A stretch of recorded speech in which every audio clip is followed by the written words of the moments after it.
I am Kung Chun, a genuine second-generation wealthy heir in Lam Tin. My parents died early, so I lived with my younger sister Lo Lo in a luxury villa owning supercars and a bank account with over 10 billion dong. It seemed like life would always be full of luxury. Yes, but then cruel fate struck. I was diagnosed with the terminal illness with no cure. My life had less than 3 months left. After fulfilling all my wishes, the last thing I longed for was to conquer an achievement no one had ever reached in the game than Vuk Huyen Kan. I threw billions into the game, grinding day and night for over 10 days. Finally, I held the hardest title on the entire server. Lo, my younger sister, who always took care of me attentively, worriedly said, "Brother, you've been playing video games all night again. You have to take care of your health."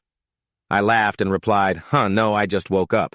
But suddenly a strange sleepiness hit me. My head spun, vision darkened, and my body felt heavy like it was being crushed. When I woke up, I was confused, not knowing where I was. Didn't I just stop playing the game? Suddenly, a familiar voice echoed in my ear. "Because this hero must be you who came to save the Ella continent, right?" That voice sounded so familiar. I looked around in shock. The scene before me looked exactly like in Than Vuk Huyen Kan, the game I had ground so hard. And that little demon standing there was none other than the fake enhancement merchant who had drained so much of my energy. Only now it was shrunken, or maybe I had played the game so much I was hallucinating. She seemed to read my thoughts and said, "This is not a hallucination. If you don't believe me, try slapping yourself." Then she kicked me straight in the face. The sharp pain was so real it made me angry. That's right. I had time traveled. Before I could calm down, a loud bang sounded. The door burst open and a big aggressive guy stormed in yelling, "Where's Kung Tran? Come out here. Today I'm taking your sister away whether you agree or not." At that moment, a familiar female voice rose calmly but firmly. "Brother, you should rest now. Let me handle Tam Van Hao." I was stunned to see Lolo, my sister, right here. Even more surprising, Tam Van Hao, the guy who used to stalk Lolo in Lam Tin, was also present. My mind was tangled, and before I could understand what was going on, the little demon whose name turned out to be Fu Fu explained. He said that in his previous life he died. But because he was the only one to conquer the hidden achievement in Than Vuk Huyen Kan, the system granted him a chance to be reborn in this game world. Plus, the game has a refund mechanism. The more you spend, the bigger the reward. But I recharged so massively the energy feedback was too much for my body to handle, turning me into this form. Spending too much money ended up hurting myself. It's really laughable. Fortunately, Fu Fu still gave me some benefits. Still, I can't explain why Lolo and Tam Van Hao are here. Such a headache. Back to the main story. It turned out Tam Van Hao's purpose today was to force Lolo to become his. He bluntly declared, "Either you agree or I'll level the entire Kung family and take her by force." How could someone say such disgusting things? Seeing me silent, he didn't hesitate and immediately threw a punch straight at me. But surprisingly, I wasn't hurt at all. He widened his eyes in shock and said, "Impossible, you can block my punch." I scoffed disdainfully. "Judging by this game's level, you're just a first-level fist master with the golden Keelan armor the little demon gave you. I'm not even scared of levels 1 to 3, so who are you?" Seeing. He couldn't defeat me. He called his henchmen to rush in, loudly threatening. "Do you think I'm joking about destroying the Kung family?" I didn't bother summoning the Fang of Eternal Destruction, a 5th-stage divine weapon. I didn't care if they were NPCs or real people. Today, I'd show these lackeys the power of a grandmaster. Burning money for less than a minute and 30 seconds, I wiped them all out. I recalled the divine weapon back into the system space. Before I could catch my breath, a chubby, curly-haired woman hurried in, scolding sternly, "Take these people outside and clean them up quickly." It turned out she was Aunt Man. Surprisingly, Aunt Man was here too. She stepped closer with clear bandages still on her hands and face. Her eyes showed worry as she stared at me with emotion. "Young master, we were nearly tricked by Tam Van Hao. If something bad happened to you and the young lady, what would I do?" She choked up tears, streaming down. Seeing us safe and sound, she happily hugged us both and exclaimed, No, it's good that nothing happened." Lolo stood beside her. Her anxious face softly said, "Thum family lost so many people. I'm afraid they won't let this go." Aunt Man nodded in agreement. "That's right, miss. If we don't resist, it's like waiting to die. But young master, the Tem family's people aren't easy to deal with. What strength do you have now?" I thought it over. According to the Divine Realm illusion system, every profession can level up from trainee to professional elite extraordinary and even higher. Each level up multiplies combat power by several times, sometimes even 10 times. For example, Tom Van Houw is a level 2 martial master, meaning professional rank. As for me, I smiled fiercely at Aunt Man and replied, "Me, I'm below trainee level, just a beginner." Aunt Man's eyes widened in shock. I laughed. That's right, looks can be deceiving. This is the mark of a true newbie. Hearing this, she panicked and hurriedly urged Lolo, "Quick, pack your things, we're leaving right now. I'll stay behind to hold them off and buy time for you two." I smiled gently and placed my hand on her shoulder to reassure her. "Aunt Mon, you don't need to worry. Even though I'm just a beginner, dealing with these second and third tier guys won't be difficult." Then I took out 2 books and handed one to Aunt Man and one to Lolo. Aunt Mon looked up curious and asked, "What kind of treasure is this?" Seeing the cover read, "Divine Realm Illusion Magic," she grimaced. Just looking at the book gives me a headache." My gaze shifted to Lolo. "The book for you is Divine Realm Enchantment Magic. As her brother, I never wanted Lolo to have to learn this kind of enchantment skill, but given the dangerous situation the Kung family is facing, she insisted on contributing." Lolo gripped the book tightly, her eyes resolute. "The Kung family is in danger. I can't always rely on you and Aunt Man. I have to do something too." I gently comforted Lolo. "You don't need to learn too much, just focus on your strengths." The gear given by the system was truly impressive beyond words. Aunt Mon had only practiced a few breaths of the Divine Realm illusion magic, but the effects far surpassed a full day of normal training. The only pity was the stinginess. The entire skill book contained only 1 chapter, and to get the next part I had to level up. The next day I took my fishing rod, a bag of bait, and a hook leisurely heading to Shwatvan Lake. The lake was as smooth as a mirror, reflecting the sparkling sunlight. I sat fishing all day. It looked like I was relaxing, but actually, I was preparing for a crazy mission hunting the liver of the Golden Kylan King as an upgrade material. A trainee like me assigned a mission at the bronze rank. That's a joke. But who told me I had 10 professions? If I only had one, things would be much simpler. Fortunately, in my past life, I completed several side quests like this in games. Using my past fishing experience, I skillfully lured the Golden Kylan King with the bait. Just as expected, it appeared as fast as lightning. I immediately used a special frequency and skillfully controlled the rod like playing a tense chess game with the underwater monster. At the right moment, I pulled the rod hard, but oh God, no. Golden Kylan King appeared. Only a mermaid came out. Her chest was an attack, but her rear was unclear. She introduced herself as Senna, who had been imprisoned under Shwatvan Lake by enemies, but recovered her energy by eating the fish bait I released and broke free from her chains. Thinking back, I couldn't recall encountering this scenario in my past life. Perhaps this divine realm illusion world still holds countless mysteries that I've only just scratched the surface of. Sina kept calling me her benefactor, so I took the opportunity to seek some benefit. After all, she's a mermaid, so I asked her to try catching the Golden Kylan King. Unexpectedly, she flatly refused and promised to definitely repay this favor to me someday. To be honest, she clearly just wants to freeload off my bait. Luckily for the mermaid in my past life, I spent money like water on games, so when I transmigrated into Divine Realm Illusion, the benefits were so strong they even damaged my body.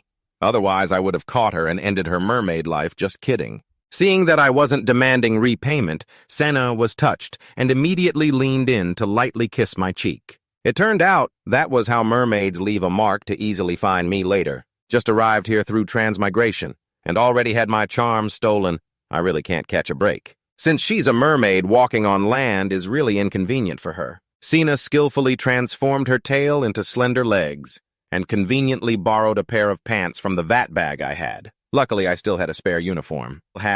Once done, she left immediately. If I were to prepare special bait now to hunt the Golden Kylan King, it would take the whole day, so I had to find another way. I wandered around the nearby forest and suddenly came across a girl named Than Vu and her middle-aged uncle, her second uncle, who were being blocked by a third-tier wolf demon. For the two relatives, a third-tier beast demon was an unbeatable threat. Ordinary people would die if faced with it, but this uncle was truly loyal, determined to protect Than Vu, even if it cost him his life. Looking down from above, I muttered, That dog is pretty big. It would be cool to keep as a pet. No sooner said than done, I jumped straight down toward the wolf demon. The two relatives were secretly relieved, thinking they were saved.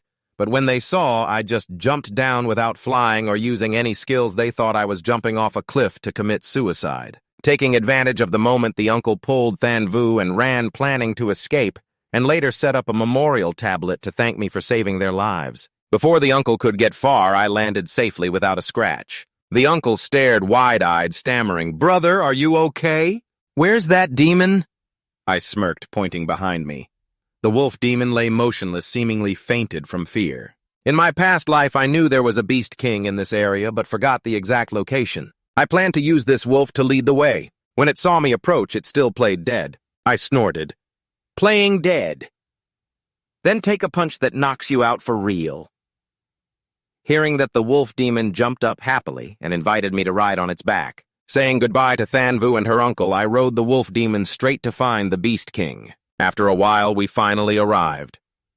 The Beast King, named Bia, is a legendary 5th-tier divine beast born with the power to dominate all birds and forest animals. Seeing a trainee like me, it thought I came to beg for something. But I only said one sentence: "I want you to catch fish." As soon as I finished, the entire forest fell silent, the birds and beasts all stunned with mouths agape. The Beast King. Bia growled, eyes blazing with disbelief. "What did you say?" "It's the lord of all creatures, yet this human wants to order it to catch a fish." Faced with Bia's raging fury, I shrugged indifferently and said, "Who said it's free? If you have requests, just say them. By the way, have you had canker sores lately? Your breath smells a bit strong." As soon as I said that, all the beasts froze silently, and Bia roared even angrier. All right, you think I can't assert my authority and come provoke me every few days? Today I'll send your remains straight to hell." Saying that, it spread its wings and dove at me. I wasn't worried at all and delivered a precise kick aimed right at its mouth, more exactly at its rotten tooth that was causing pain. The kick hit the mark and the tooth flew out. I sneered. "Pulled it out for you, you should feel better now, right?" Taken by surprise, Bia erupted in rage, screaming, "Deceptive humans, so you've been hiding your true power well! Get ready to face my fury." But then it paused, realizing its mouth no longer hurt, feeling relieved. Still, Bia remained cautious, suspecting I came to assassinate it. After some probing, it growled again to assert dominance. "What exactly is your purpose? If you want to fight, we'll have a direct duel. Don't come here with hypocritical tricks." I sighed wearily. "Honestly, didn't I tell you to help catch the Golden Kirin King? You just didn't believe me. Now I helped you pull the rotten tooth. Give and take. Shouldn't you help me?" After half a morning of arguing back and forth, Pia finally reluctantly nodded. "All right, I'll lend you a hand." It led me through a shortcut to Schwatvan Lake. The more I went, the stranger it felt. Why don't I remember this path in my past life? Oh, well, let's just try. As I walked leisurely, suddenly vines from all directions rushed in and tightly wrapped around me. Turns out it was Pia's trick. Damn it, it lured me into a trap. Proudly, it laughed loudly. These vines are part of an ancient formation from prehistoric times. Though just remnants, their power is enough to imprison you. If you don't tell the truth about your purpose, you'll be locked here as bait for the insects. I shook my head in exasperation. This wolf just won't get it. In my past life, I played a secondary account as a max-level formation master. I should have enough power to break this formation. I called for a system spell to request a job change. But it's really bad luck. This body has restrictions when changing jobs. Corresponding attributes will significantly decrease. This body still has many complications. I ignored all risks and decided to switch my job to Formation Master. As soon as I switched, a flood of memories rushed into my mind. Formations, depending on whether they focus on offense or defense, can weaken enemies, strengthen allies, control illusions, and even change the rules of the game. But no matter the type of formation, the key point always lies in the formation's core. Destroy the core and the entire structure collapses from the root. The Beast King, Bia, avoided my gaze, surprised and wondering what trick this human was planning. Based on the memories that appeared, I carefully observed and quickly located the formation's core. Without hesitation, I launched a decisive strike. In the blink of an eye, the formation dissolved. But suddenly a flash appeared before me. A small wolf girl appeared. She breathed a sigh of relief and thanked me repeatedly for freeing her. Otherwise, she didn't know how many more hundreds of years she would have been sealed. It turned out I had unintentionally saved her. Mother Bia was stunned, baring her teeth wide like she had met an arch-enemy, but then she suddenly snapped out of it and rushed toward the girl, shouting, "Mom!" Before the joy of reunion, she immediately took a heavy slap from her own mother. It turned out this wolf girl was Garuda, one of the 4 legendary divine beasts of the divine realm illusion, and Baya the Beast King proudly was Garuda's foolish son. Though a legendary divine beast, she had been sealed for hundreds of years. So it was no wonder I had never seen her in the game, only heard a few stories. Powerful but old and weak, her strength declined, and she had offended someone she shouldn't have. That's why she was trapped in the formation. Garuda didn't expect her foolish son to accidentally lead me to rescue her. Knowing she couldn't hide it, she bowed her head and admitted her fault. She immediately took another loving punch from her mother and collapsed to the ground. After dealing with Garuda's son, she joked she would cook his head into soup for me to eat. I chuckled, thinking, why eat him? I still needed his help to catch the Golden Kylan King with the support of that foolish tiger. In less than half a day, he had caught the Golden Kylan King for me. Truly, cat family skills at catching fish are unmatched. No matter which fish in Juatvan Lake, this kid could find it. Absolutely top-notch.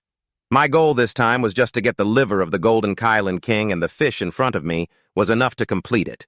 After obtaining the upgrade material, I didn't hesitate, and immediately used it more precisely, swallowed the Golden Kylan King's liver whole. Oh my God, that disgusting taste was truly haunting. Finished? I said goodbye to Garuda and her son, planning never to meet again, but Garuda wanted to keep in touch generously, saying if I ever needed anything, just call and she would appear. I just mumbled, not paying attention, and walked away into the distance. Behind me, the mother and son whispered quietly. Bah, the son curled his lip. Mom, why do you have to be so respectful to that human? If you fight with all your might, you might not even lose, let alone Mom at her peak in period 4. Garuda glanced at her son with sharp eyes, realizing I was just a genuine first-stage human, not hiding my strength at all. But with such terrifying power at a low level, she believed that sooner or later I would surpass them. So Garuda bet on my potential, hoping I would help them in the future. My scene shifted to a bustling town where I stopped at a shop intending to buy a few spirit stones. Unexpectedly, just a few stones cost 7,200 me coins. Seeing me hesitate, the shop owner frowned and shouted, "No money, no money." Then get out. He flatly kicked me out and glared after me. What a waste of time, I thought. If I'd known the materials were so expensive, I would have brought more money. Suddenly, I remembered after swallowing the Golden Kylan King's liver, I still had 3 production spirit stones. 3 refined spirit stones and 1 sacred spirit stone. But the system forced me to eat raw monkey meat too. It was really miserable beyond words. Leaving the spirit stone shop, I strolled leisurely, looking around in every direction. Suddenly, a booth caught everyone's attention. The signboard read fortune telling, calculating the past and predicting the future. 3x1 days only for those with fate. The booth owner was the girl named Vita, with a charming face, full chest, slim waist, and firm hips. She declared she only tells fortunes for those with fate, but if someone has enough sincerity, that is also destiny. I opened my eyes wide, thinking to myself, isn't fortune-telling an interesting path? At C6, among the bustling crowd, I rested my chin on my hand, sitting behind a table with the words, fortune-telling. Smiling confidently and loudly proclaiming, fortune-telling here, no tricks, no lies. Adults and children passing by stopped to try once. The loud shout made Rita at the booth opposite unable to ignore. She stepped forward, slammed her hand on the table, eyes blazing with annoyance. I looked up and caught Rita's arrogant gaze. She shouted fiercely, "Are you trying to steal my customers?" I smiled provocatively without hesitation. "Not at all. I see you only tell fortunes for those with fate. But I'm more generous anyone can try." Rita curled her lip, leaning close, her voice cold. "That will ruin the rules. I don't like it. How about we compete? Winner stays here, loser leaves. Stakes are our honor." She reached out to stroke her chin. "I propose the winner stays here, the loser voluntarily withdraws." Hearing that, I scratched my head and chuckled dryly. The honor of a fortune teller, huh? I don't really have that. But then a sly glint appeared in my eyes. Since I'm short on money, I agreed. Rita beamed, having achieved her goal. All right, then. The judge for the contest was Fu Fu. The first fortune-telling match on Vin Tai Street officially began. Fu Fu hovered in the air, loudly asking the first question, "What color is the shirt of the next person crossing the intersection?" Rita answered immediately without hesitation, purple. I was not slow either, guessing yellow. At that moment, a girl appeared at the intersection wearing a purple outfit embroidered with bright yellow patterns. Oh ho, both are right. Rita's voice was low but urgent. I won't be wrong on the next question. A couple posed and twisted foo-foo asked the second question. What color is the hair of the next person crossing the intersection? Rita confidently answered, short hair. I immediately guessed bald. Right after foo-foo flew over mischievously and pulled off the wig of the man just passing by. Well, in this situation, you can't say who was wrong. She turned around, chest out, placed both hands on the table, and declared the last question to decide the winner. Predict the weather from now until evening. Rita pondered for a moment, then slowly guessed, clear skies, no clouds. I immediately denied it, looking up firmly. That's wrong, there will be heavy rain pouring down. Rita widened her eyes in disbelief, asked again, how is that possible? The passage was revised as requested. Thunder roared, raindrops fell lightly, then grew heavier just as I predicted. The streets gradually emptied, the atmosphere around the fortune-telling table froze, only the continuous heavy rain remained. Beside me, Rita bowed her head, mumbling, I can't believe it, I lost. I smiled slightly, glanced at Foo-Foo meaningfully, and ran my hand through my hair to conceal a crafty look. After all, my senior-level astrologer title wasn't earned for nothing. The system displayed my current job info, level 1 advanced astrologer, far beyond an ordinary fortune teller. Through the stars, I can predict fate accurately, even borrow the power of the cosmos to change the weather. No wonder Foo-Foo deliberately chose a weather question. She leaned in, whispering, tap nukaka without Foo-Foo, what would you do? On the other side, Rita spoke softly.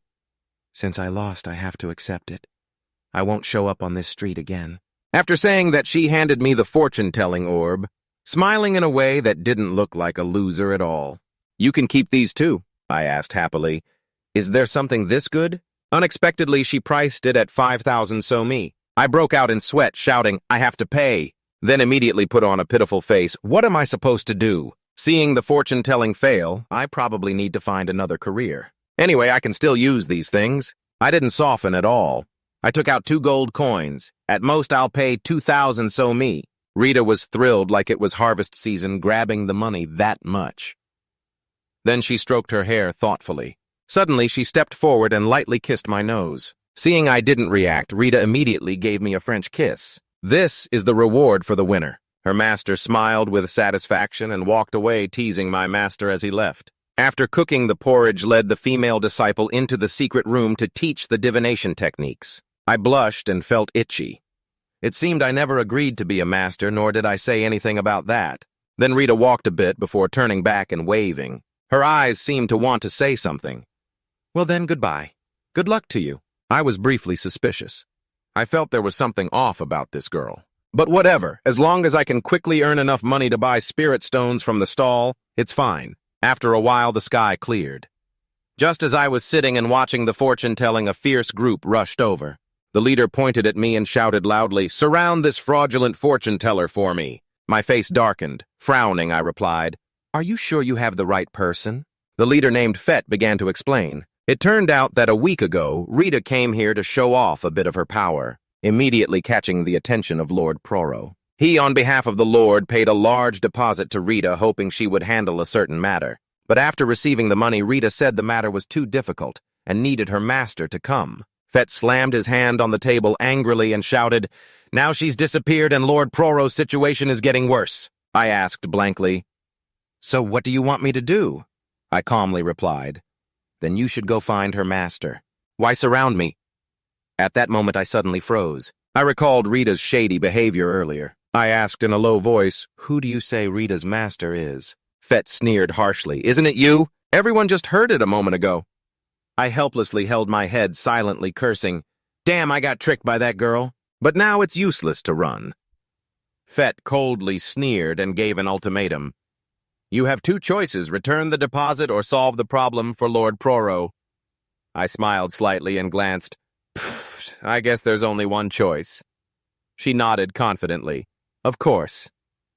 But unexpectedly, right after that, I quickly took off like a bat out of hell. I shouted loudly, chasing after, why run off so fast? Fett, furious, ordered to block them. His henchmen immediately chased after, swinging swords wildly. But despite my current physical strength only being at the level of a spirit bird master, I easily dodged everything. I smiled, thinking, these henchmen can't touch me.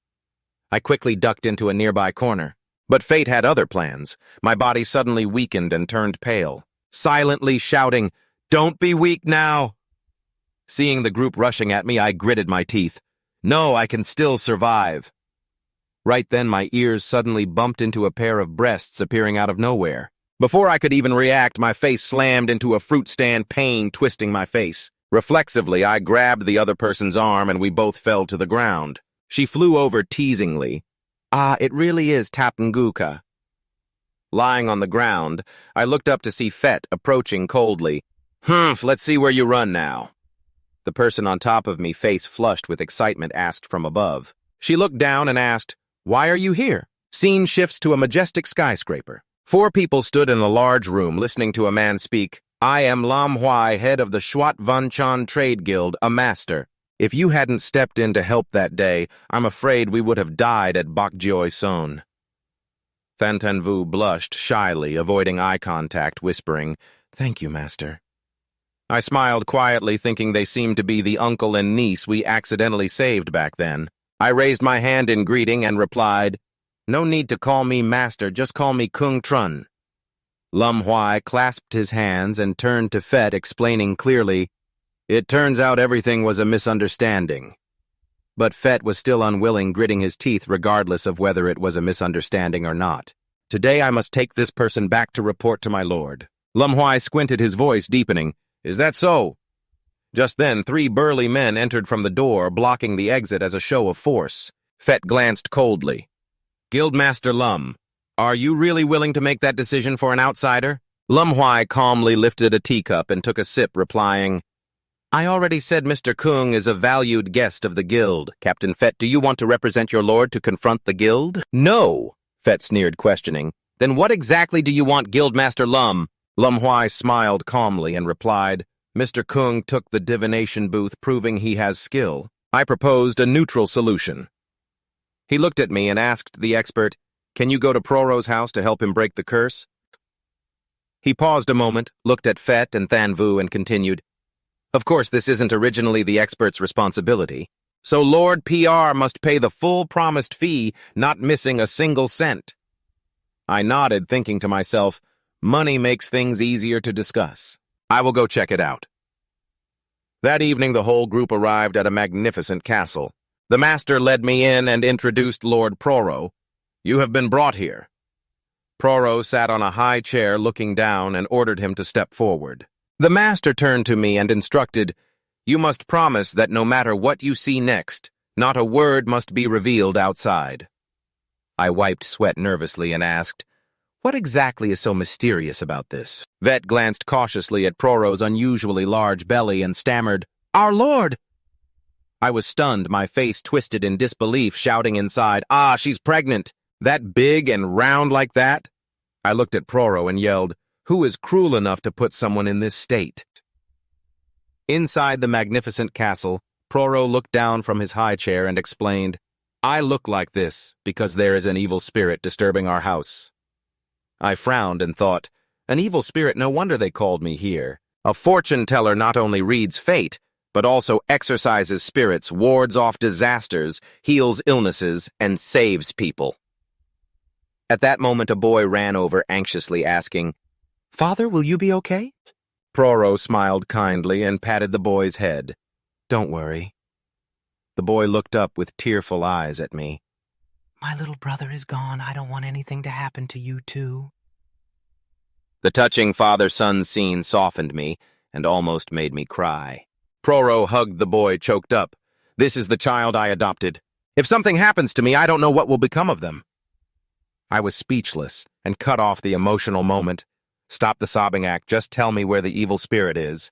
The scene shifted to a wild, mountainous area in front of a dark cave. 2 silhouettes quietly appeared.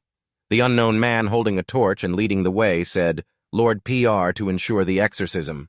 We have invited 3 famous masters from a neighboring country. You just need to stand by and assist. Rest assured the reward will be more than fair." I looked at the scene in front of me, grimacing in disgust. Playing with fire in such a closed cave. Aren't you afraid of carbon monoxide poisoning? I turned to the cave entrance and took a deep breath. Ah, that's much better. The three masters heard the noise, turned around, and shouted, "Who are you to cause trouble and disrupt my exorcism? Can you take responsibility for that?" Vet Sweat nervously and awkwardly explained, "These three masters are our helpers we found recently. They will assist you in exorcising the spirit." The three masters' apprentice arrogantly glanced at me, snorting, "Just stand by.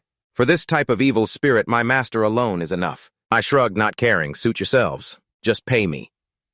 The three masters turned back to the formation, lips moving as they chanted. A brilliant holy cross appeared behind them, gradually revealing a huge golden mirror. The apprentice excitedly exclaimed, "The holy cross really lives up to master's reputation. Such a high rank, yet he can control it." The three masters arrogantly pointed their wands forward and declared, "It's just an evil spirit. Prepare to die." The golden mirror darted swiftly toward the chained female demon, but she refused to submit, growling fiercely and struggling to break free. The three masters sneered without hesitation. Such great power. The evil spirit has probably already been completely destroyed. Moments later, the female demon angrily lunged close to the three masters and growled, "What human dares disturb me?" The three masters panicked and shouted, "What?" Gritting their teeth, they quickly retreated and controlled the golden sword to attack again, still refusing to surrender. "Then I will increase the power." But the female demon lightly flicked her hand, deflecting the sword's trajectory. She licked her lips and lunged forward like a predator. The three masters turned pale and quietly said, "Damn, it's so hard to deal with again." I calmly observed and ordered the apprentice, "Tell your master to stop. If he keeps going, he'll lose his life." The stubborn apprentice yelled, "What did you say? Do you even know who my master is?" "It's not your place to criticize me." I glanced calmly and explained, "Your master's spiritual power is insufficient. He's only relying on the formation and burning his soul to summon the Holy Cross. Now the outcome is uncertain. He's getting weaker day by day. If this continues, he will die." The apprentice not only ignored me, still grabbed my collar to provoke, "Say that again." I frowned, eyes flashing a dangerous red, and immediately let go. The student sweating like crazy but still stubborn. My master has been exorcising evil for decades. How could he be silenced? The three grandmasters were struck down to the ground by Vien, their bodies bruised, looking no different from clowns. The student panicked and rushed to his master. The three grandmasters clutched their chests, muttering, "This is troublesome." Above, Vien smiled with pleasure, spreading her wings wide. The space behind her turned into a dark, terrifying hell on earth. The three grandmasters had failed. She declared, a spell of fear. Screamed, "What now? I don't want to die here." I frowned, holding two fingers together. Golden beams of energy flashed, placed before my mouth as I whispered, "Holy Cross right. This has to end this way." The three grandmasters clutched their chests loudly, objecting. "Young man, I advise you not to act recklessly. My formation protects this entire area. If you run now, you can still make it. Wait until the formation loses power and it'll be too late." I calmly retorted, "Just because you can't do it doesn't mean I can't." The three grandmasters' eyes widened in shock. In the blink of an eye, a circle of fire appeared around me. Fiery spear tips rained down everywhere. From the middle of the sky emerged the brilliant golden destruction Holy Cross. The three grandmasters broke into cold sweat, unbelieving golden destruction Holy Cross. How is this possible? I controlled a barrage of rocket arrows aimed straight at Vien. She couldn't dodge. She screamed, "Ah!" A sound echoed as if from the depths of hell. Immediately, a violent burst of energy erupted from Vien, knocking both the three grandmasters and their student away. But I was unharmed. Calmly, I said, "Why spit around so messily? Not keeping clean at all."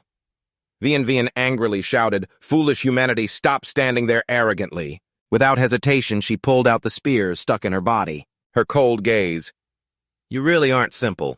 After saying that, Vien rushed toward me. But this is definitely the result when you use all your strength. The advantage still belongs to me.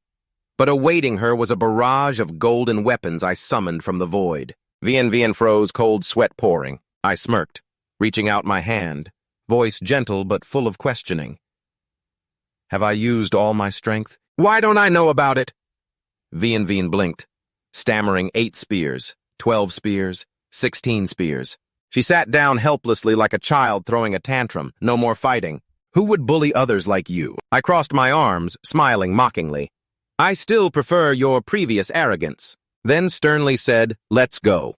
Why let Porro carry such a monstrous pregnancy? But Vian immediately put on a pitiful face, complaining unfairly, Grandmaster. I just want to help him. I glared and asked again, help him. She shrank. Her body knelt down and softly told, not long ago the soul of a boy wandered here. The boy died unjustly. His last wish was to be with his father. That's Porro. The soul's spiritual power is too weak and will soon dissipate. To help him, the soul is turned into a fetus residing in Porro's body. When the soul fetus absorbs enough spiritual energy, it will be reborn as Lin Ni. I coldly said with no sympathy, it's an evil spirit. Aren't you afraid of killing people by doing this? Vian hurriedly defended, sorry, Grandmaster, but I really mean well. Besides, I have never harmed any human here before. I looked down silently from above, evaluating. There really is no human blood in her body. Probably not lying. I nodded. All right. I'll spare her for now. I'll go check with Porro first. But Vian quickly stood up excitedly. Okay, I'll see you off on the other side. The waiting spell on the steps spoke, Grandmaster Kung, everything has been resolved. I looked up at him with a cold smile. Since when did you hide here? Don't worry, everything's fine now. Fett glanced behind me, suddenly froze and stammered, Miss, you should hurry up too. There might still be evil spirits down there. You should hurry up too. There might still be evil spirits down there. Yuan looked up and smiled fiercely, thanking, I'm not afraid. The spell turned pale from fear. A desperate scream echoed all the way to the castle. The three demons returned to Porro's side. He held the boy Toby choking up. Toby turned out to be my little Toby. Father truly cannot bear to leave you. I channeled a stream of green energy into Porro's stomach and said in a low voice, if it continues to absorb your spiritual power, you will die. I don't know what it will eventually create. I will remove it first. In just a moment, the skull and the braid on Porro's head burst open. He returned with short black hair, smiling as he looked at me. Senior Master Kwong certainly has something he wants to tell me, that's why he's so determined. Could you help me investigate what exactly happened to it? I held the money bag, smiled faintly, and said, find someone else. I've accepted Lao's grudge, but have more important matters to attend to. Saying that, I turned and walked away. Porro clutched his head, crying pitifully, my little Toby. Clearly, Sir Nam Meo said it would be the one controlling the Holy Spirit Stone. Hearing that, I immediately turned back and asked the Holy Spirit Stone, can you explain more clearly? After a while, Than Vu and I appeared on a bustling street. Fu sat down, hugging her stomach, satisfied with the pile of snacks at her feet, and said, this place's food still suits Fu's taste. Than Vu walked beside me and softly asked, Brother Kwong, aren't you going to stay a little longer? I replied indifferently, no need. Porro told me about the Holy Spirit Stone news. I have to leave immediately. Than Vu blushed, reached out a lavish plate of food, and said, all right, here are the Holy Spirit Stone and the transparent Spirit Stone that Brother Kwong needs, total price 2,700 somi. Also in this bag is 3,000 gold as a thank you gift from Than Vu and Tu Ba. I was startled and looked at Than Vu angrily, saying 2,700 somi. I remember that merchant sold it for 7,200 though. Than Vu smiled gently to comfort the merchant. Pursuing profit is normal. But Brother Kwong can rest assured, if you need anything later, just tell Than Vu I guarantee you won't lose even one somi. Just then, Lam Huai stepped up and said, for travel and labor costs, Than Vu knows better than anyone. In my opinion, this commercial street should soon be managed by her. I put my hand over my mouth to hide a smile, thinking it wouldn't be bad if the Kwong family needs to buy in bulk in the future. It might save quite a bit of money. Than Vu gently placed her hand on my chest and sincerely said, Brother Kwong, you must definitely come back safely. I shyly glanced at her and smiled slightly. This sounds a bit off, but I promise you. Then I reached out to grab Fu, who was still eagerly munching, smiled faintly and lifted her up.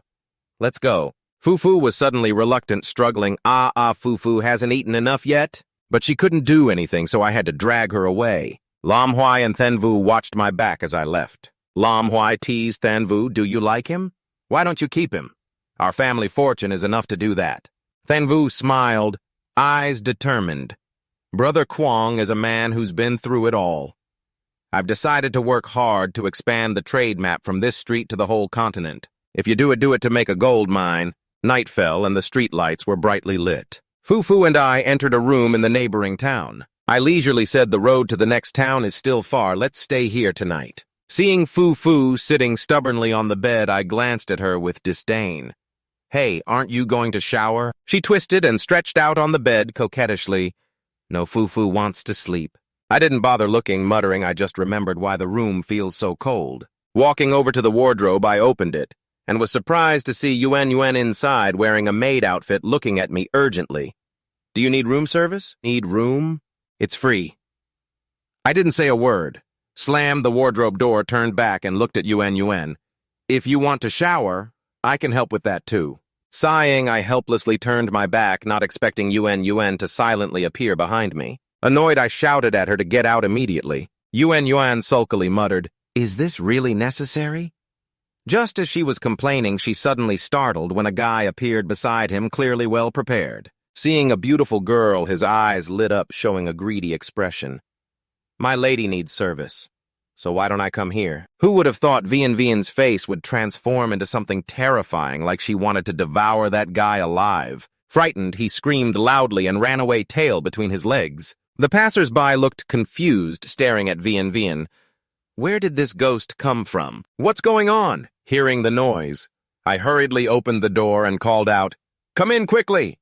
Vian stepped in, smiling with satisfaction. Very brutal, but I like it. Both of us went into the room and closed the door. I asked coldly, "Speak up. Why are you clinging to me?" The space suddenly fell silent, only the loud snoring of Fu remained. Vian sighed and said this matter must start from my origins. She moved her lips and told me that my name is Vian, once an innocent girl, but forced to preserve my chastity, I had to take my own life. I didn't want to hear long stories, lightly patted her head and reminded her to keep it brief. Vian had to be honest. "Fine, I want to recreate a body that is only alive by the soul. I really can't endure it, so I hope the master will help me." I frowned. "You want me to help?" She nodded without hesitation. "If you agree to intervene." "Later, Vian will belong to you." I coldly and bluntly refused. That's a no. Even if I have the secret astrology technique, I can only reach the 4th level. But as you see, currently I'm only a 1st-level novice. Vian looked puzzled and repeated 1st level. Just then Fu grumbled while carrying me on the bed. Vian, confused, stepped closer and asked, "Really only 1st level, but can suppress me from resisting?" She suddenly knelt down with a determined tone. "I believe the master will definitely advance to the 4th level. I am willing to entrust my soul to the master right now." I narrowed my eyes coldly. "Entrusting your soul to me means your life and death is decided by me." "Yes." Vian immediately knelt, showing submission, and declared firmly, "Without this determination, how would the master help me, right?" I reached out to catch the purple orb floating before me, gently spinning it, then compromised. "All right, I agree. When I reach the 4th level, I will help you recreate your body." Vian softly called me master. I winked at her, but she also had to promise me a request.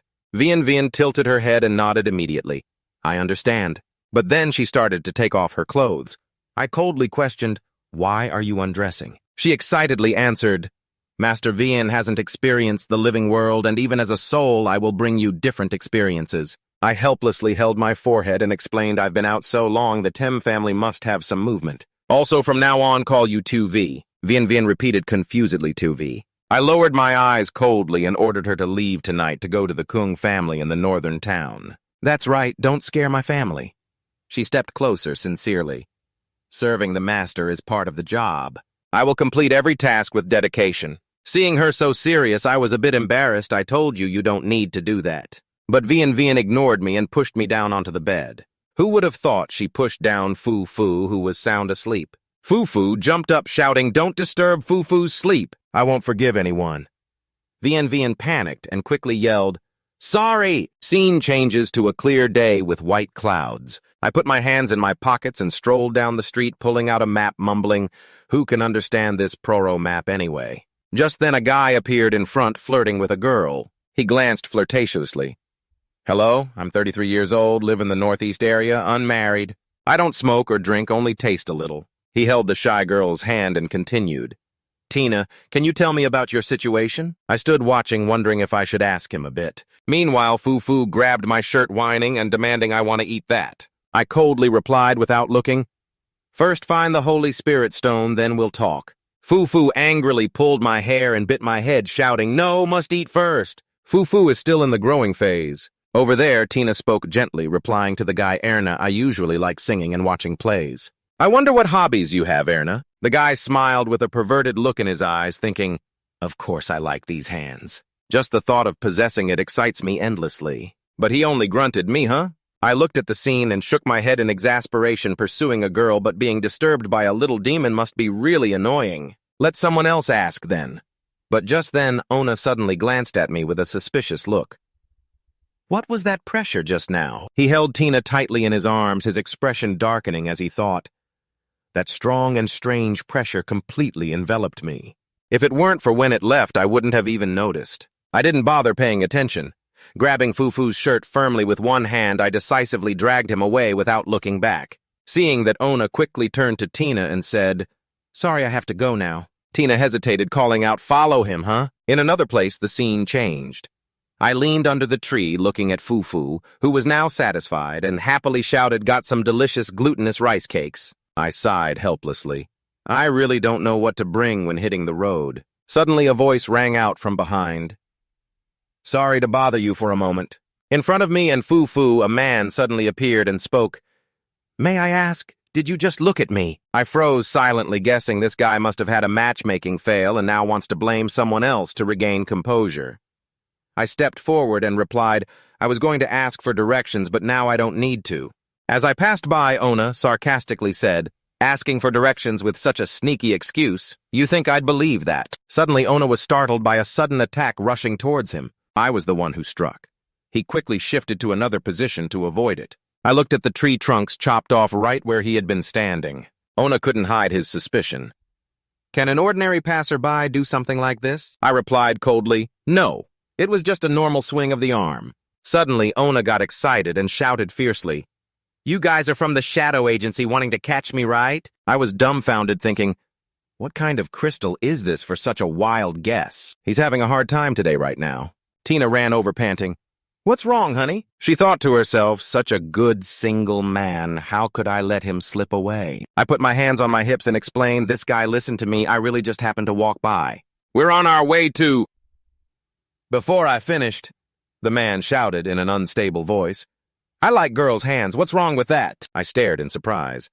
"What are you talking about?" Looking down, I saw Ona holding a severed arm intertwined with his own hand, then sticking out his tongue and licking with a perverted face. "I just like it so much I want to cut it off and keep it so I can always touch it." "What's wrong with that?" I was speechless, totally lost. Tina overheard everything, stunned, muttering, "Pervert, pervert." Ona raised his hand to the sky, exuding terrifying strength and grinning wickedly. "Since you all know my secret, don't think you can just walk away." I sighed helplessly. "No way, who asked you? Didn't you just confess yourself?" But Ona ignored me and charged forward, raising his fist at me. I wasn't afraid at all, and still used the strength of the golden Keelan armor. Ona's fist hit my shield and immediately looked like he was electrocuted all over. He broke out in sweat, gritted his teeth, and screamed.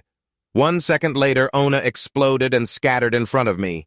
Fufu looked at the wreckage and cheerfully shouted, "Yeah, Fufu's breakfast." I was so shocked I blurted out, "What, that's allowed?" Then I quickly warned the passers-by, "Let's hide, it's not safe here." Later by the riverbank, Fufu busily helped me dig a hole.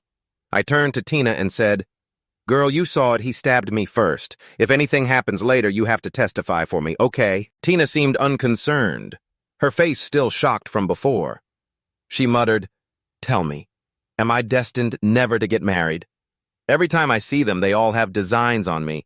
Last week, some guy wanted to take my heart to transplant into his daughter. Luckily, a woman found out." Pressed close by Tina's hot body, I went blank and could only smile foolishly. After a while, the three of us walked together. I wondered if this was because I tamed the soul of Tu-Vi that we ran into these troubles. I thought the golden Keelan armor and the copper deathclaw are enhanced by soul power, so their effects are much stronger. Suddenly, Fufu's sharp voice rang out, "Yeah, Fufu brings all the good stuff. The rest of the mysteries can be explored by Tapnguka." The three of us stopped in front of a magnificent mansion. I muttered, "We've arrived, this is the Nam Mayo estate." Suddenly, 3 people appeared at the gate with scrutinizing eyes. I glanced at them and commented, "The guards here are really imposing. Looks like Nam Mio isn't someone to mess with." Suddenly, a deep female voice sounded standing here waiting. "Like this is no good, better everyone hide first." I looked at the girl who just spoke. She also exclaimed, "Ah!" I cracked my knuckles and smiled. "Isn't this my good disciple? Didn't expect to meet you here." Fu pointed at her and shouted, "Ah, the woman who scammed money from Fu in the group." The other three, 2 men and 1 woman, observed us. Old Leto whispered to me, "Same age, same hair color, suddenly shout and he'll catch him." The other 2 immediately charged forward. I turned my head in surprise and asked what was going on. I lightly jumped high to dodge the simultaneous attack from the 3. Lee Ong held his sword pointed straight and shouted, "Nam Meo, we finally caught you. Prepare to face judgment." I struggled to avoid the dense sword strikes and exclaimed, "What didn't I say I came to find Nam Meo too?" Fu stood outside, mocking, "Who told you that Top Ngu Kaka looks like a good person?" Suddenly, Leto appeared from above holding a staff and shouted, "Stop pretending Nam Meo is involved in many child disappearances." He sneered coldly. "Now the evidence is clear. What do you have to defend yourselves?" Then he waved to Fu softly. "Come here, girl, it's safe now." Fu raised her hand and cast a move, Ulaha Great Punishment Strike. The burst of power stunned Leto, who collapsed from the air to the ground. She put her hands on her hips and shouted, "You are the child here. Fu has grown up long ago." She puffed out her chest, showing off her seductive figure. What girl has clear curves and such an enchanting look like Fu? Leong looked dazed for a moment, then fainted, nose bleeding. Melody. The other short-haired girl suddenly spoke. "Don't run anymore. Give me 1 hit, just 1 hit." She reached out threateningly. What I like most is hearing the sound of guts breaking under my judgment. I didn't wait, took the initiative to charge, and when Melody was surprised, I slid behind her and struck her neck calmly, saying, "This is also good for you." She collapsed immediately to let me hit. They didn't know who would become fireworks. Later, Melody woke up and saw me talking to Rita. Rita happily exclaimed, "So, it's just a misunderstanding, right, Master?" "I wasn't happy," bluntly replied Money first. "Other things later." Leto stepped forward softly. "I understand we were too hasty." He introduced himself. "I am Leto, in charge of the Leap On squad regarding information about Nam Meo. I need to discuss with you first." He began to tell Nam Meo is a holy official of the Opsot Duchy territory, but recently suspected to be involved in many child disappearances. He glanced at Fu and said one of the victims had features very similar to this woman, which caused the misunderstanding. Fu twirled her finger warningly. "If you say anything wrong again, I'll invite you to eat a big hit." Leto continued calmly. "I was entrusted by the Opsot Duke to establish the Leap On squad to investigate. The other 2 are the elite of the team." The short-haired girl Melody crossed her arms and sneered. "The reason I joined is very simple." She curled her lips sarcastically. "If the evidence is real against such criminals, even if you beat each one to death, you won't be held responsible." Then Leong angrily interrupted, "And I obviously fight for women's rights. That hateful Nam Meo. What right does he have to take those little girls while I can only stand far away and do nothing?" Melody glanced at Leong mockingly. "Is that so? Why weren't you so enthusiastic about the previous case with female victim squatta?" Leong shouted. "Over 15-year-old women no longer enjoy women's rights. Isn't that generally recognized?" Melody didn't let up and retorted, "Well said, actually, you're just a guy who likes younger girls." Leong shot back, "Better than you who likes to torture others." I looked at the 3 calmly and commented, "I understand you are all talents, each with your specialty. Leap On clearly prepared well." I shrugged, "But I'm not interested in these matters. I only heard from Porro that there is a Holy Spirit stone here." Leto smiled and asked, "If Nam Meo appears, can you help? I understand Lam just now proved your martial arts." The 2 Leong crossed their arms and added, "That's right, even I lost without fighting." Melody shouted, "You only look at little Fu's body and get so excited you faint. What a pervert." I shrugged and replied, "If what you say is true, then fine." Lee too, decisively good. Let's go investigate together. The 5 of us entered the magnificent castle. Then I turned to Rita and asked, "So our matter still isn't resolved, right?" Rita stepped forward and took my arm sweetly. "They just wanted to invite you here with a little trick." "Great astrologer," she whispered in my ear. "Anyway, that fat guy Porro didn't have any problems, right?" I frowned. "You know?" Rita smiled and replied, "Of course I've already checked his horoscope." She placed her hand on her cheek and stuck out her tongue cutely. Although he lost to the master if talking about humility, Louis Ta's skill is truly excellent in every aspect. I wasn't moved at all. Coldly, I said, "Wait.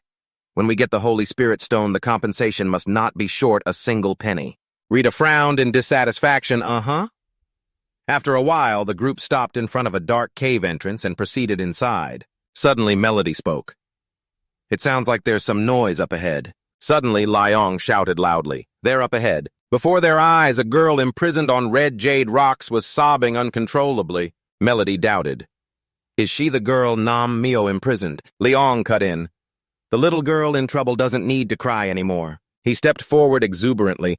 Come here under my big strong shield is heaven for all ladies. But the girl's body suddenly grew crystal stones. Pretending to be weak, then she revealed her true terrifying form. Everyone was stunned. Liang panicked as she rushed to climb on him. What is this thing? Melody raised her fist and charged. Fool, do you want to die? But her punch was blocked by the crystal stones. Shards flew back, attacking her, making her scream. Suddenly, the girl was hit in the chest. Lei To timely intervened, shouting, It's the blood spirit demon, hurry Liang, or we'll all die. But Liang hesitated. How can I lay hands on such a young girl? Just as the girl blocked Leto's staff and lunged to grab him, suddenly a blazing red blade swept across, cutting her arm and body. The one who struck was me. Pieces of the girl's body fell with a thud to the ground. I stood up, turned my head and asked Leto, surely I didn't make a mistake, right? He hurriedly replied, No, you truly live up to your reputation, otherwise the consequences would be unpredictable. Leto knelt down to observe the crystal stones and analyze them. Indeed, they were a type of dark magic. He looked up puzzled, but why? Suddenly, he stood up and declared, My lord, I have a bold hypothesis. The group entered a room full of books and documents. Leto said, Looks like this is a documentation room. He flipped through a book in a low voice. Nam Mio might be connected to Morez, the envoy of the Talent Legion from a few years ago. I was surprised the envoy of the Talent Legion, Rita, continued. He holds the evil technique that uses life force to transform holy spirit stones into blood. Spirit stones enhancing his own power. She added coldly, Under his command, over 100,000 people on the Ara continent have been slaughtered. Rita narrated in a deep voice. According to legend, 25 years ago, Morez alone faced the alliance of the Crusader Imperial Army. He killed a general, then disappeared without a trace. Leto nodded lightly but heavily. Indeed, no mistake there. He flipped the book he was reading and said, This document shows their dark magic has been improved, using a more suitable organism to transform the spirit stones more effectively. I guessed if I'm not wrong, these organisms are probably all children. Leto nodded in confirmation, his eyes darkened. Melody approached a cabinet and remarked, This cabinet is very carefully guarded. Leto decisively said, If it's really related to Morez, I'm afraid we have to retreat immediately. His voice serious. The one who wields the dark magic isn't an opponent we can handle. I stepped forward and flung open the cabinet door nonchalantly. Whether saint or monster, we'll know right away. At that moment, I was stunned. Leto exclaimed, It's Morez, it's definitely him. Looking at the glass jars filled with human hands inside, Leto's voice trembled. That guy liked collecting hands, regardless of male or female. Anyone he caught was brutally killed, only their hands were missing. He was briefly terrified. Turns out Morez, who had disappeared, disguised himself as Nam Mio living among us. He turned to me urgently. No, sir, we must retreat immediately. I turned my head and asked, So, has anyone ever met Morez, or rather Nam Mio? Leto hesitated. You mean? I scratched my head sheepishly. There's a chance I know where this person is. After a moment, all 5 of us returned to the original pit. I looked down at the body. Ona asked Leto, Is that him? He hesitated, then confirmed 25 years ago this man's paintings were pasted all over the kingdom. It couldn't be anyone else. He wondered, May I ask how you know Morez's corpse is here? I smirked and explained, We had a little conflict. He hit us with a bang and then disappeared. Leto doubted a bang. I nodded to confirm, yeah. Back at the castle, everyone gathered around the dining table. The atmosphere was still heavy. I asked Rita. The Holy Spirit stones all belong to me. Foo-foo. She interrupted skeptically. Why would I believe you're that kind-hearted? Suddenly, an information board appeared. Important item acquired. Holy Spirit stones. I held the stone shimmering with pale colors and said, The item is real. Rita smiled sweetly. Don't worry, Master. Please accept this small token from your disciple. Leto interjected respectfully. Sir, you not only saved us, but also freed countless families in the Northern Kingdom. He affirmed, "These Holy Spirit stones given to you are still far too few." I didn't refuse and nodded. "That's right. They originally belonged to me." Turning to Rita, "But you still owe me compensation." Suddenly, Rita jumped up onto the windowsill as fast as lightning dashed outside and waved up from below. "Sorry, Master, I just remembered there's a donkey waiting for me in the east. See you later." I shook my head and muttered, "She runs fast, too." Then I turned back to the room and told Leto, "Let's return to report once Nam Meo's identity is confirmed. The association will contact you to award the prize." He asked, "Do you have any requests?" Lee Ong fell back, tears streaming. "How could it be? How could it be?" Melody walked away coldly, dropping a line, "I'm leaving." Fu blushed red, surprised, looking at the food in front of her, exclaiming, "Then all of this belongs to Fu?" I was speechless, resting my chin on my hand and frowning. Suddenly, several girls appeared outside the castle and entered the room. The leader with the crown is Miss Teo Kung Trun Wright. "I am Hwaian, a local security officer," she declared seriously. "According to information we have, you're suspected of involvement in a murder case." I was confused. Murder, Hwaian explained. 2 hours ago, Miss Tina was murdered in the dense forest on the eastern outskirts. Her heart was cut out. Witnesses say you were the last person to see her. I briefly recalled Tina's words last week.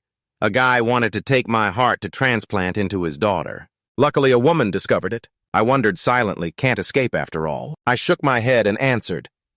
"During that time, I was with people from Reborn. You are familiar with them and can verify." A follower accompanying Hwaian snapped, "Told you to go verify what's with all the talking." Hwaian raised her hand to stop him coldly. "Reborn is just a civilian organization. I'm a central security officer under the Empire's Secret Service. Don't confuse these two matters." I stood up and declared firmly, "I absolutely will not cooperate." I said, "No, I'm not involved and don't have time to waste on you." Thinking silently, "Can you stop me?" Suddenly, my body felt light and I flew up. I wondered, why am I flying like this? Before I could understand, Hwaian grabbed the collar and my whole body down. She shouted loudly, "The one I'm watching." A strong throw prevented me from escaping. My face turned pale in shock. How did she do that? Hwaian stood arrogantly above, looking down. "Right now, I suspect you are involved in murder and disrupting public order." She added coldly, "Also the crime of hooliganism, you are under arrest." Shortly after, the group moved to another room. I was tied in a corner. Hwaian smiled at me but still refused to speak. "Then stay here with me." I frowned coldly and replied, "I've said all that needs to be said. It's not related to me. You can verify with Reborn to be sure." But Hwaian paid no attention to that attitude. She smiled. "Since you want to stay here with me, I will fulfill your wish." Suddenly I was startled, my body collapsing, legs heavy as if weighed down by lead. Hwaian's eyes flashed with a seductive tone to make you completely submit to me. I felt enlightened, so it's telepathic power. She changed her body weight. I thought back to when we first met, murmuring, "No wonder there was a strange aura around Chen." In a teasing tone, "Brother Tapingu, only now are you reacting?" Hwaian increased the threatening force, but still didn't kneel. "You'll break because you can't handle the weight." Just then, the door burst open. A voice rang out. "Prosecutor Hwaian." Hwaian was stunned. "What?" She stepped forward to untie me, frowning, "You can go now." Taking the chance, she leaned in and whispered, "Next time I'll teach you a harder lesson." I placed my hand on her shoulder, smiled faintly. "If that's the case, I'm really looking forward to it." Hwaian suddenly cried out, her whole body stiff and unable to move. She paused, thinking to herself, could it be that he saw through my moves and turned them against me? I walked to the door, looked back at her, slumping down, a face both shy and excited, murmuring that being controlled by a criminal is truly humiliating. At the Grand Castle, Hwaian walked beside a man who asked, "So why did you suddenly release that guy?" The man sighed, looking at Hwaian. "Some say Kung Trun paid a large sum to secure his continued release. Hwaian, you know, half of the security funding is sponsored by them." Hwaian blushed, sweat beading, responding that even so we shouldn't rush things too much like that. He opened the door and turned back to say, "I know, Hwaian, don't be in a hurry." He explained the other reason was that the ultimate verdict had been completed. In the room, a young man was tightly bound to a chair with his head down.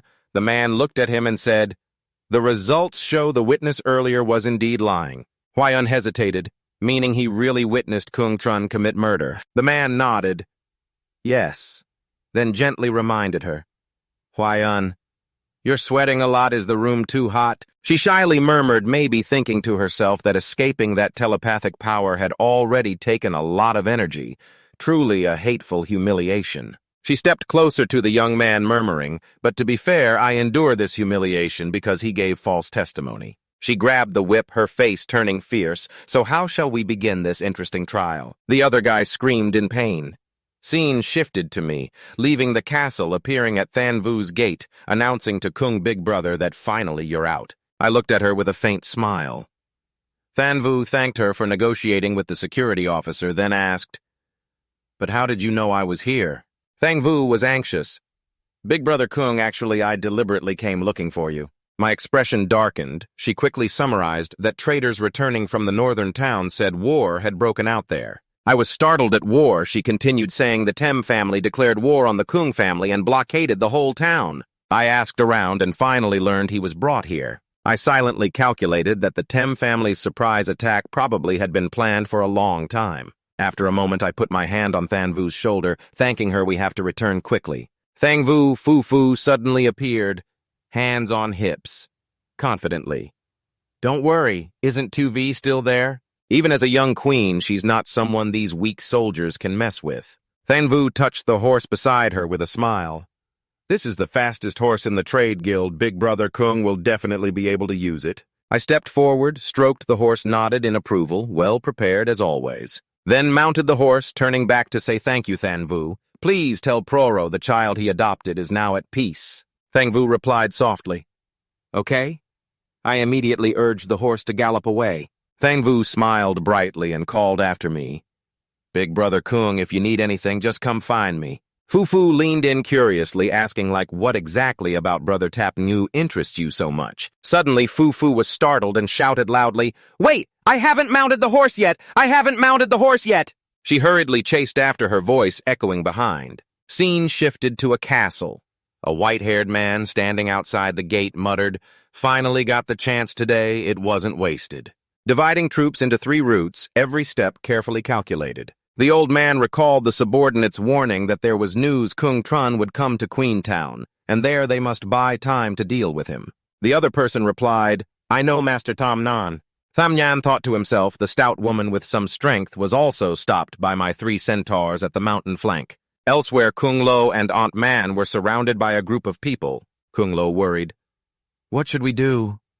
Aunt Man smiled softly without fear. "Little Lo, the martial arts and charm techniques the young master gave you are strong. Today is the time to test those people." Hearing this, someone sneered, "What she knows, charm techniques. The young girl tried to mesmerize me. If you succeed, I'll keep you as my concubine." The obscene words made Kung Lo cold, her sharp eyes calculating something. On Tam Nhan's side, the old man faced about 10 people with a hoarse voice. "The remaining forces of the Kung family are trapped here. Even a fly can't escape. Wait for reinforcements. I will eliminate them all at once." Near the forest by the Red Castle, a red-haired girl appeared. She glanced disdainfully at the men lying on the ground, muttering that their combat power was nothing special.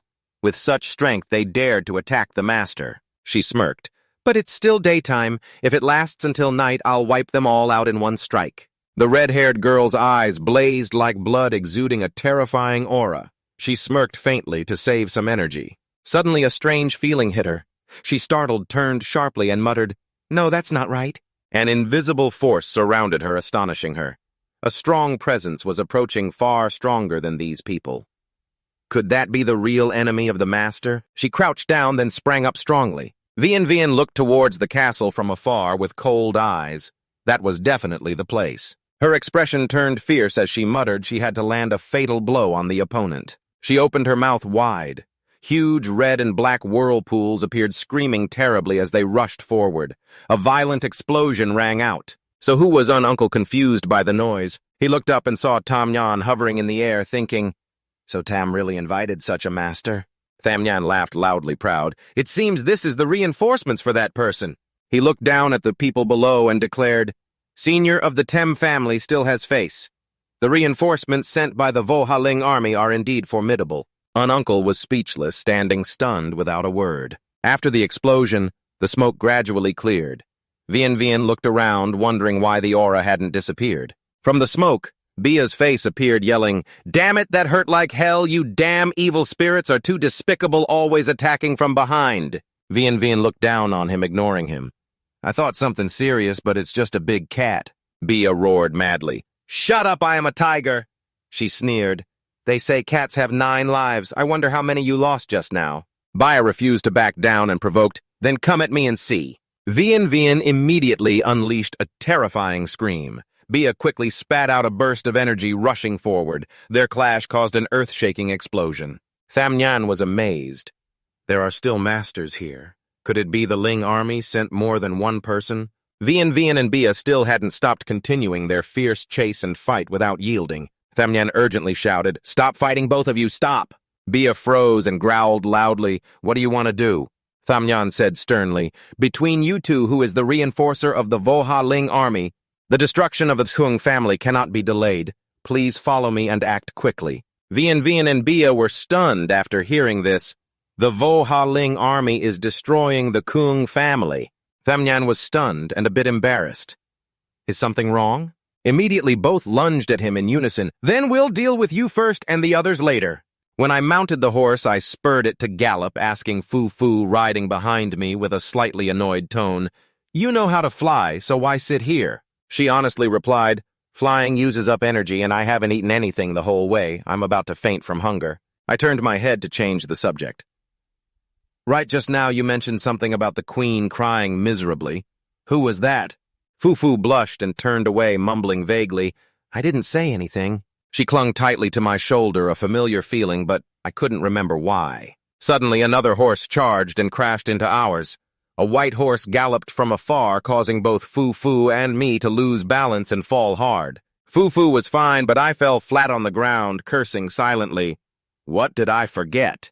The pure white horse glanced at the black horse and sneered terribly, ruining my chances of eating the spirit snail later. Fu pointed at it and shouted, "What are you doing? Too fast, you know that it refuses to lose only because you all run as slow as snails and goats." The Keelan bragged like this rich guy just ran a little faster.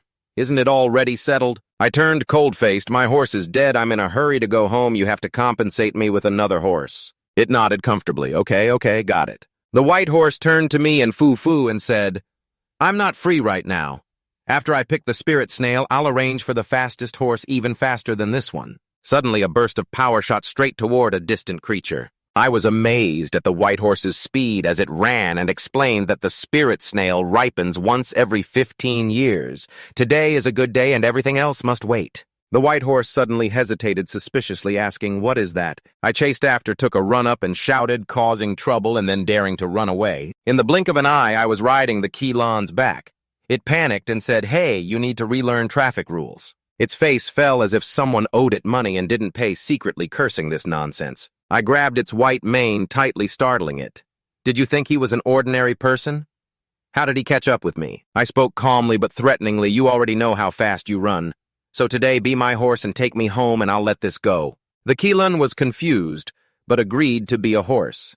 It gaped and shouted, "I, the noble divine beast, Keelan, protector of the country for many kings and emperors, am being made a horse." I glared at it with a flashing red gaze and cold voice, "You're out of line." The Keelan immediately changed its attitude and muttered agreement. "I agree." I smiled, "Then let's go." The whole group dashed like flying toward the small northern town where the Kung family is. In the middle of the forest, a large pit appeared. Bia, in the form of the Bee King, grabbed the terrified Taming, who stammered, "Which part of you two have we offended?" He turned his head and begged for forgiveness, hoping you two wouldn't take revenge. Bia sneered contemptuously, "Forgiveness." Seconds later, it used force to throw Taming flying out of the forest, crashing loudly into the castle. During the chaos, someone shouted loudly, "Elder Tam is in trouble, quickly save him!" Outside the castle courtyard, Vian stood high, watching the fierce fight below. She suddenly unleashed a terrifying shout, making the situation even more out of control. Antuk worriedly said with such a big commotion.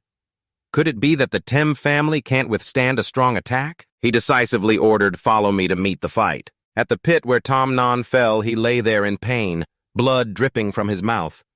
Looking at Bia approaching, he weakly said, "We have no grudge or enmity. Why do you act without mercy? He pleaded our Tam family and the Voha spirit army only have a slight connection. But Anthuk looked stunned and said, isn't that the old rogue Tam Nyan? Serves him right. Bia lunged close to Tam Nyan's face, but Anthuk calmly said, you came to cause trouble too. Let me tell you, Kung Trun and the others won't be handed over.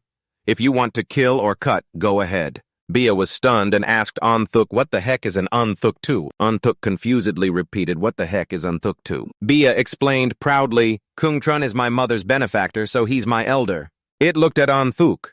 Your lordship is Kung Trun's uncle, so calling you uncle grandfather isn't wrong, right? Everything became clearer. Anthuk nodded and smiled, praising. So that's it, I understand now. I didn't expect you, a rare beast, to be so well versed in human relations. Bia wasn't modest, puffing out his chest. It's all thanks to my mother who taught me well. If I have nothing to do, I listen around, so I've been hanging around here these days. Suddenly, a short-haired boy stepped forward, surprised. Oh my, I really wasn't mistaken that day. It turned out that day he was fishing with his senior brother by the lakeshore and saw Bia. Then said, senior brother, I saw a tiger behind the tree, didn't I? The senior brother disbelieved with a disappointed tone. What tiger? My mind wasn't calm, so I couldn't catch anything. At that time, Bia was hiding behind the tree, secretly observing. Vian Vian gently introduced herself. My name is Vian Vian Kung Trun's servant, sent to protect the Kung family. Got it. Bia reproached.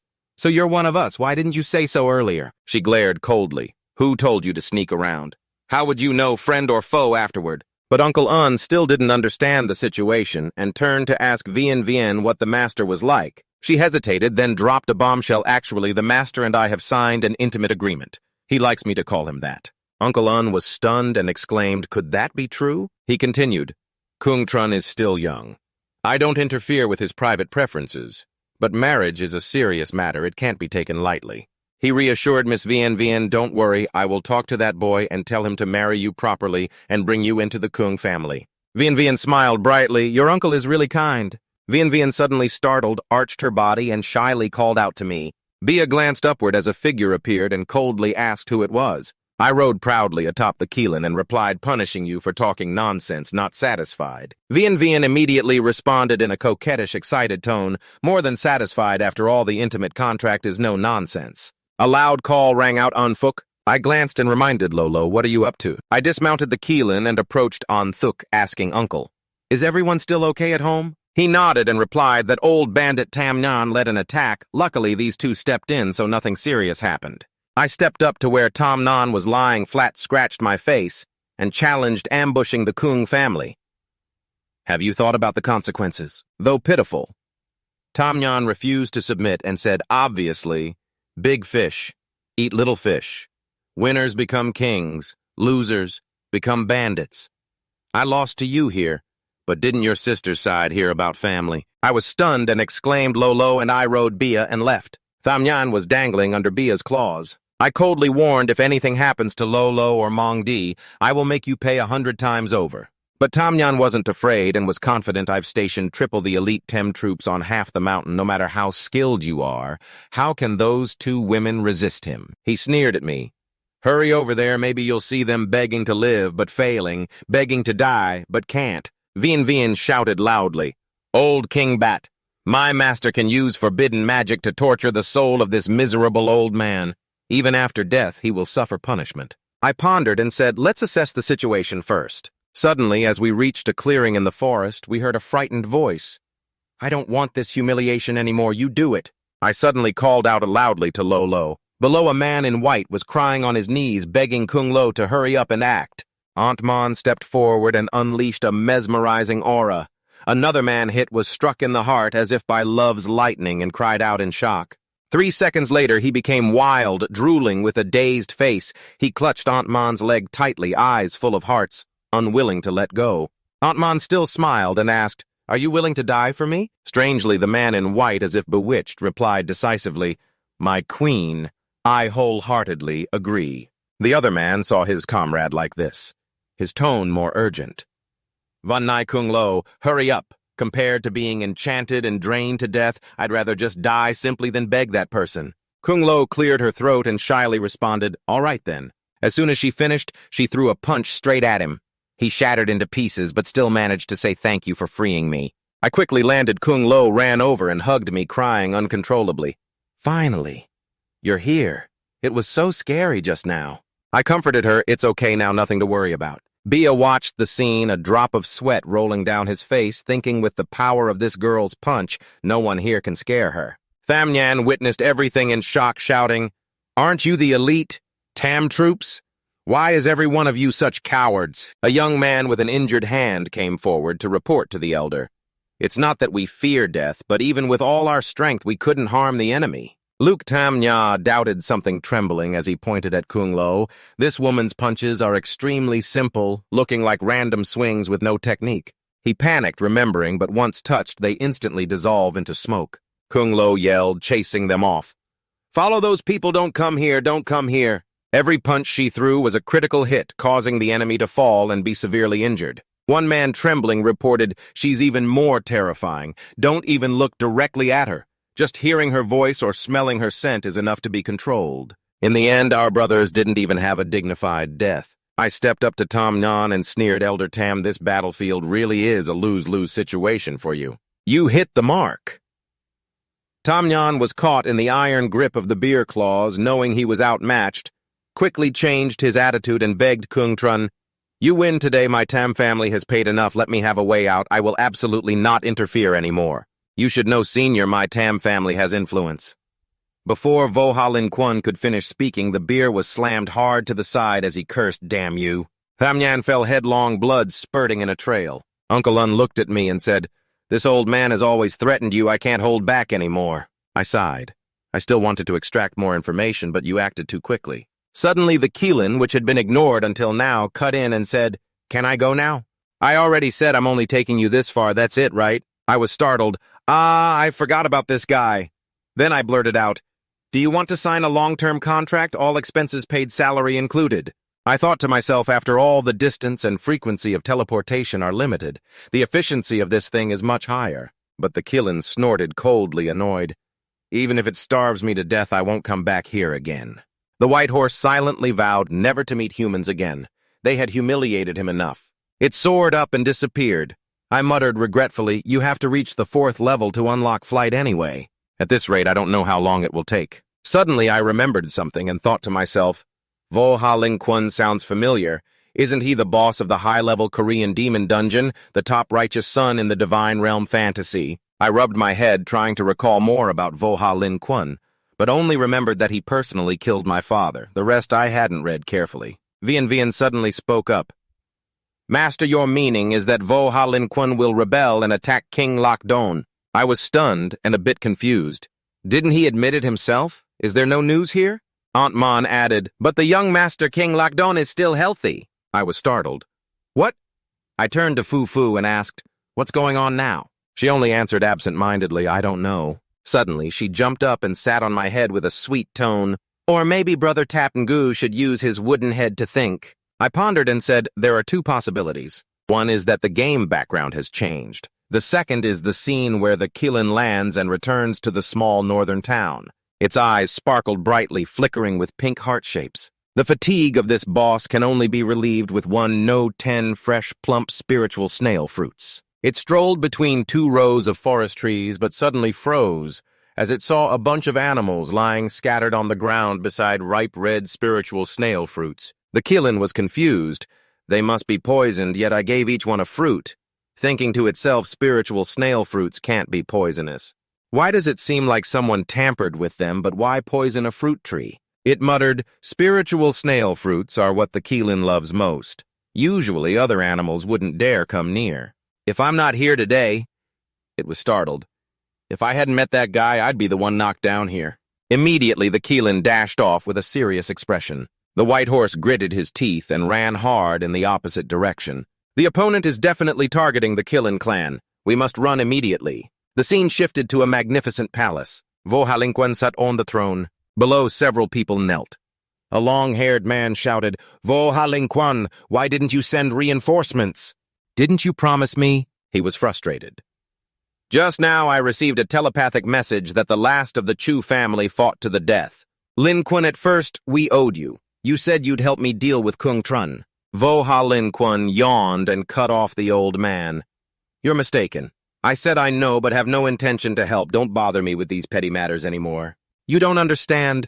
Sweat poured down the subordinate's face, even though it wasn't hot. He knelt, bowed his head, and begged, "Sorry, Lin Kuan. The Chu family's entire army was wiped out. I was just momentarily agitated. Please, Lin Kuan, remember old times and don't blame me." Bowing repeatedly. "I was too agitated. Please don't hold it against me." Vo Ha Lin Kuan raised his hand to cast a spell in a conciliatory tone. "Back then, I led my troops through a small northern town where the soldiers were starving. You gave them a meal that day. I still remember it." He continued, "So now I will help you." The subordinate placed his hand on his chest respectfully. "Lin Kuan is benevolent. Lin Kuan is benevolent." But Vo Ha Lin Kuan smiled suspiciously and created an energy sphere. The subordinate was dumbfounded as his body was lifted by a force and trapped inside the golden sphere floating suspended in midair. He panicked. "Lin Kuan, what are you planning to do?" Vo Ha Lin Kuan tightened his cold fist, saying, "Chu, only you remain alive. It no longer has any meaning. I will help you go down and reunite with them." The subordinate's eyes rolled back as he screamed, "No, please, Lin Kuan, spare me!" Before he finished, the orb imprisoning him exploded. Following orders after finishing, Vo Ha Lin Kuan commanded to clean up the scene. "Drag them down. If we let these kinds of people loose, their fate will be the same as his." The subordinates responded in unison, "Understood, Lin Kuan." Vo Ha tilted his head, reminding Huak Kak, "Don't think this doesn't concern you. Your recent failure to complete tasks has made me angry." He glared and growled, "Is it really that hard to catch a mermaid and a killin'?" Old Huak Kak wiped sweat, anxiously apologizing to Lin Kuan. "Though the plan had flaws, I discovered an important clue." He raised a shining orb, saying, "That day this person caused trouble at Shuat Van Ho. Perhaps he helped Senna escape." He approached Vo Ha Lin Kuan and used a technique to project images of me and Senna happily talking together. Huak Kak affirmed. Not only that, at the scene, my 8 Killins sensed a similar spiritual energy wave probably caused by him. He bowed his head and asked Lin Kuan, "Could it be that this person was sent by someone to cause chaos?" After hearing this, Vo Ha Lin Kuan couldn't help but suspect. Could it be that old man? He thought silently, "There's no point overthinking it. The remnant army is about to devastate the continent. We must obtain the key prototype." He turned to Huak Kak and instructed him to arrange that matter quickly. Huak Kak bowed respectfully. "Rest assured, Lin Kuan, it is already in progress." Vo Ha Lin Kuan's cold gaze signaled, "As for this ant, kill him. If his eyes blaze with demonic energy, that's only natural. Not only Kung Trun, but everything related to him must pay the price." Meanwhile, at the magnificent palace, the weather was cool and comfortable. I held a map scroll engrossed, scratching my head. Indeed, the map here was very different from the game. Murmuring and calculating. If I'm not mistaken, this time is before the player encounters the Divine Realm illusion, right? Fufu suddenly appeared. Bimbo Tap new big brother is occasionally quite impressive. She lifted her leg, revealing a seductive thigh. "If that's the case, Fufu add a little more reward?" Bia spoke in a coaxing tone. "If there's nothing else, I'll take my leave." He bared sharp teeth and laughed. "I still have a bit of business waiting by my mother's place." I held the reward, a piece of wood shimmering with light, helplessly raised it. "What kind of reward is this?" Then I tossed it away mercilessly. It looked like a chewing stick for people pretending to eat. Baya, with his beastly nature, jumped up and happily gnawed on the wood. Suddenly, sensing something strange, he murmured, "Body aura level 6, practicing the cracking technique on the bite area." He hesitated and asked, "Uncle, did you really give this to me?" I replied coldly, "If not, then why do you think there's anyone more suitable here?" Silently thinking, I decided to leave the latter parts of the 2 manuals to Lolo and Mongdi. I turned to Vian Vian. "I'm looking forward to it." Tu Vi leaned in close. She misunderstood, knelt, and looked down at my lower half, stammering, "Master, would it be too embarrassing here?" I was startled, dazed, then regained composure and pushed her away coldly. "What are you doing? I told you to stand opposite me." Vian Vian was pushed back and yelled loudly, "That hurts!" I didn't bother and coldly summoned a magical weapon. "The skill of the Ta Lin clan was probably made just for you." Immediately, Vian Vian duplicated herself. Seeing herself, she excitedly shouted, "Great, yes!" The duplicate also spoke, "Later I can serve the master twice as well." Hearing that, I remained calm and unmoved. "Finish handling this, then go get the qualification to advance in rank." After deciding, I looked at Vian Vian and asked bluntly, "Are you targeting me? Why would you need a qualification to advance in rank?" Fufu cut in teasingly, "The higher the ability, the greater the responsibility." Big brother Tap and Goo. Haven't you heard? Scene change. I walk through the bustling streets of Lum Quang City, murmuring, "The qualification to advance in rank is a trial through the Nguyet Luan Chi Garden Dungeon. You need a permit to enter." Suddenly I was startled. Wait, Lum Quang City, I remember now. At the same time, Huai Un stood nearby, laughing and telling someone beside him it's because Lin Quan took attendance. Having me do it makes her shy and sweaty all over. Thinking to myself, Lin Quan has acknowledged me, so I have to try harder. Fufu tugged my sleeve and pointed at the stall, saying, "This is really delicious." Huai Un saw from afar and muttered, "Why is that guy also here?" I rubbed my head in confusion. Wasn't Lum Quang Thun the one who massacred the Vo Ha Lin Quan city before dealing with his old man? Amidst the bustling crowd, I pondered that although the timing of the city's destruction wasn't exact, I had to find a way to warn everyone later. I spoke up asking what would happen if I changed events in the game. Fufu answered absent-mindedly, "I don't know either. In short, tap ngu kaka, you bear the consequences yourself." I was annoyed and clicked my tongue, unable to find any useful information, then turned to go meet Duke Lair first. From afar, Huai Un secretly followed. Nearby, 2 soldiers blocked the path for me and Fufu. The man stopped and said, "No special invitations these days. The Duke is not seeing guests." I glanced down coldly. "I'm not a guest. I'm here to get a permit for the Moonwheel trial." The soldier looked suspicious at the permit and hesitated. That is the trial permit. You two go get it for me." The 2 soldiers immediately raised their spears and sternly ordered, "Don't take another step, don't blame us for being rude." But somehow I calmly slipped past them. "All right, you're just working for your living. I won't make things difficult for you." I stepped inside and added, "I can go by myself." The soldier angrily summoned a magic beast and shouted, "How dare you!" He swung at me and a golden dragon flew over. This spear was enchanted with dragon's breath. Get out of the way or lose your life. But before the sacred dragon's power, I stayed calm and slowly turned around, gently raising my hand. The dragon immediately turned and bit its master. The soldier was thrown far and fell hard. At that moment, a man descended the stairs, respectfully bowing.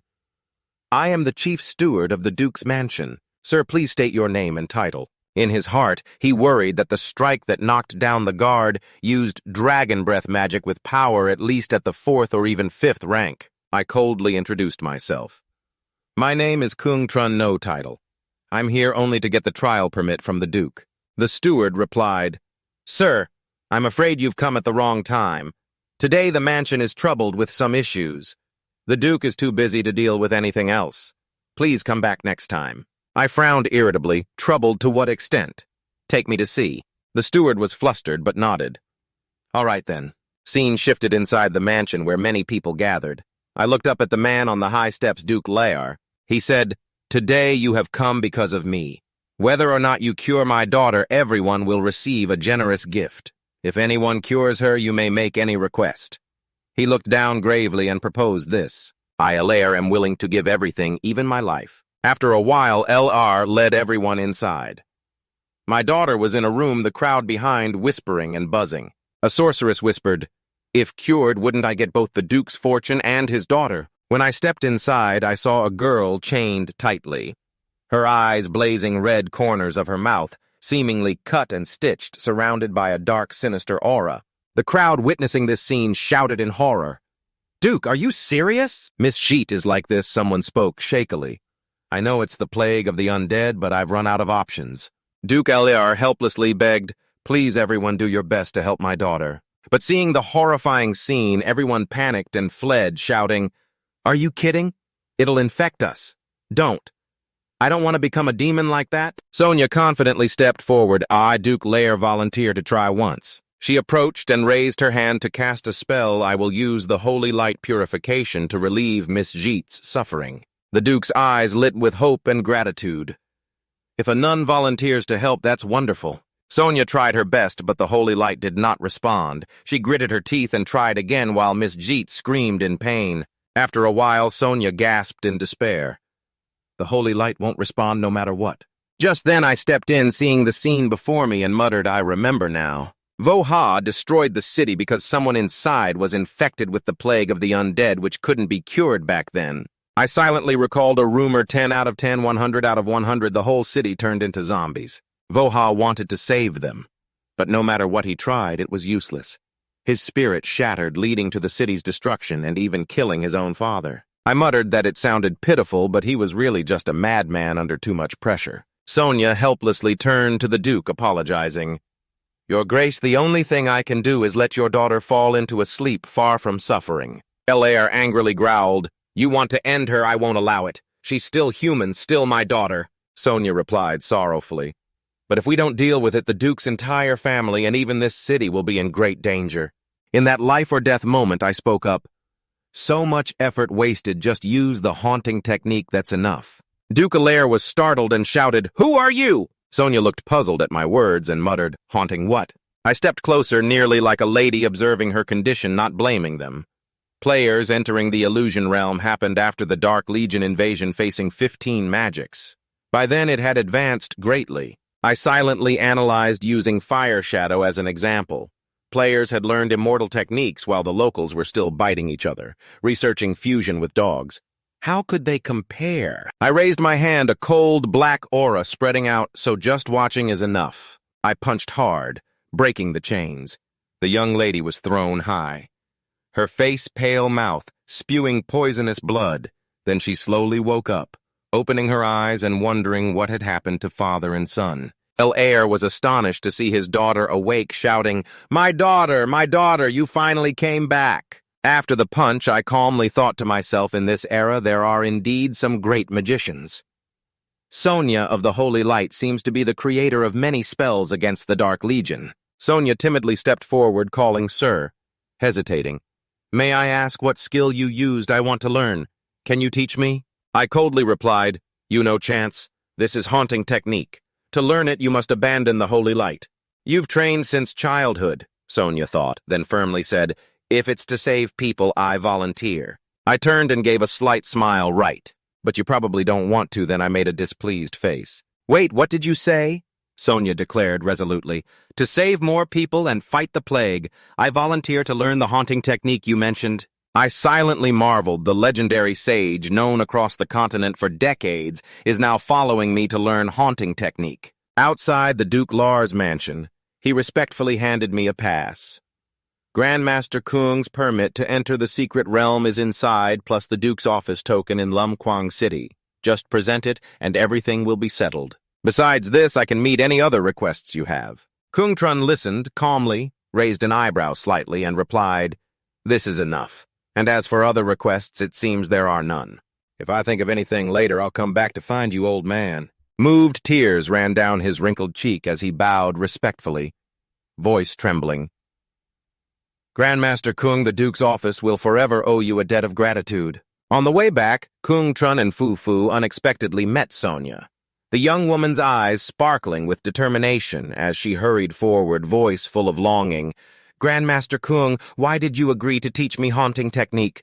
"Could it be because I lack talent? I vow to put in all my sweat and effort to learn it." Kung Trun quietly observed her eyes, briefly thoughtful, a thought flashing through his mind. This sweat is quite a lot. He cleared his throat, covered his mouth with his hand, voice calm. "I just think you don't need to follow the haunting path. You should study the light. Maybe you can find a way to eliminate that disease." Sonia looked a bit doubtful and softly replied, "But the Holy Light doesn't respond to me. If I meet someone sick, won't I be helpless?"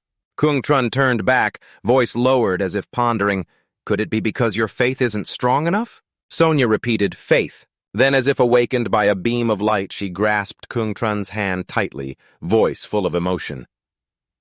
"Thank you, Grandmaster Kung. Although you are not of the light, you understand me better." "I am guilty. Please accept my repentance." She knelt, clasping her hands, her voice gentle but firm. "Maybe the Holy Light will have a way to cure the plague," but I wavered because of my own incompetence. Kung Trun scratched his head, looking tired and a bit frustrated, sighed, and said, "Good that you know, so please head back quickly." Sonia smiled brightly, her eyes full of hope. "Master Kuong, I will do my best, and I hope next time you can guide me again." Watching Sonia's figure slowly disappear, Kung Trun sighed softly and murmured, "It's not that I don't want to, but turning the Holy Light Maiden into a dark shinobi like this seems too cruel. Is this really okay? He turned to Fu, who had just appeared, and asked with such a big bug appearing, who knows how this damn system will mess with us next? Fu shrugged, whining as he ate a skewer of glutinous rice balls. Hearing that, Quang Trun felt unsettled, glanced toward a nearby stall, and suddenly remembered they had already paid last month. Suddenly, a man at the stall holding a skewer of rice balls growled, threatening the old lady. You paid last month for these 3 months, now you pay for next year, got a problem. If you don't pay, then scram. The old lady trembled, stammering, We only run a small business, where would we get so much money? Quang Trun couldn't stand the injustice, stepped forward with a cold glare and said, You rotten uncle, you're being unreasonable. The man glared back at him with contempt, little demon. Where did you crawl out from? He shouted, Move aside from me. The old man aggressively swung his arm to attack, but before he could strike, Quang Trun was fast as lightning, grabbing his arm tightly. The old man yelled in pain, It hurts, it hurts. With a scowl, he growled threateningly. Your mother dares to lay a hand on me inside the city. Do you know who your father is? Quang Trun frowned without hesitation, raised his permit in front of the old man, who immediately changed expression, his eyes showing clear fear. He gasped, stammering, You're from the Duke's mansion. Not daring to linger, he hurriedly turned his back and ran off, muttering sorry for the trouble. Fu stood beside, angrily watching the man's retreating figure, grumbling what a villain. Quang Trun stepped up to the stall, smiling gently at the old lady. Ma'am, may I have a skewer of rice balls? The old lady's face lit up with joy as she replied, Sure. Do you want soy sauce, fisheye sauce, or grilled style? Fu's eyes sparkled with excitement as he interrupted, I want them all. Suddenly, Quang Trun sensed a mysterious gaze watching him. He glanced sideways, thinking that follower isn't showing himself. At the same time, Huai-an, hidden in the shadows, realized Quang Trun had discovered her. She furrowed her brow, wondering how did he find out I was perfectly disguised. Just then a kid suddenly ran up, pointing at Huai-an, shouting to his mother, Mom, there's a monster. Hearing this, Huai-an got annoyed and couldn't help but throw her mask to the ground, muttering in an irritated tone. Lin Quan's orders were indeed accurate. Lam Quang City has a plague outbreak. If not controlled, it will cause disaster. She stepped straight in front of Quang Trun, her sharp gaze going straight to the point, apart from the Duke's daughter. The more important issue is the water source in the suburbs. If you can handle it, then come with me to check it out. Quang Trun replied coldly without hesitation, No thanks. Huai-an's father pondered, his voice rising slightly. What? He shrugged with a casual tone. I don't care about the Empire's politics, you girls, and that so-called allied forces have nothing to do with me. Nearby, Fu was angrily holding his head, his eyes shining with fury, shouting with displeasure, Those rice balls were mine. Quang Trun, with a bored yet teasing expression, raised the skewer and bit into a rice ball. While chewing, he thought just thinking about dealing with those high school syndrome people is exhausting enough. Whoever wants to do it can go ahead. Suddenly, a child ran up to him, smiling innocently, then spoke clearly. Thanks earlier, sir. Come here, little enemy. After saying that, the child ran toward another stall where a woman stood, repeating the child's words gently.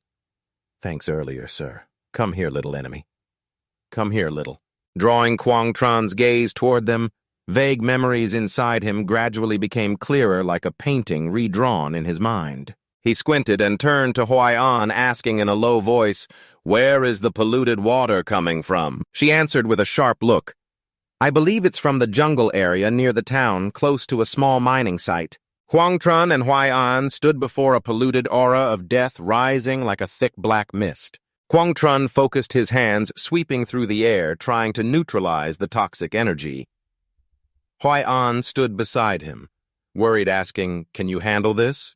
He snapped irritably, Shut up and let me work. Step by step, Quang Trun approached the death aura and felt a clear change. Huai-an, standing behind, couldn't hide her surprise and exclaimed, It really can be purified. But when the death aura completely dissipated, Quang Trun sighed tiredly and muttered, Just purifying one drain already drained all the spiritual energy. He quietly realized there were about 10 similar drains around Lam Quang City, and if one was like this, they'd have to find another way. Huai-an saw him frown deeply and asked, Is there a secret you can't reveal? Without waiting for his answer, she turned to leave, but suddenly stopped, annoyed.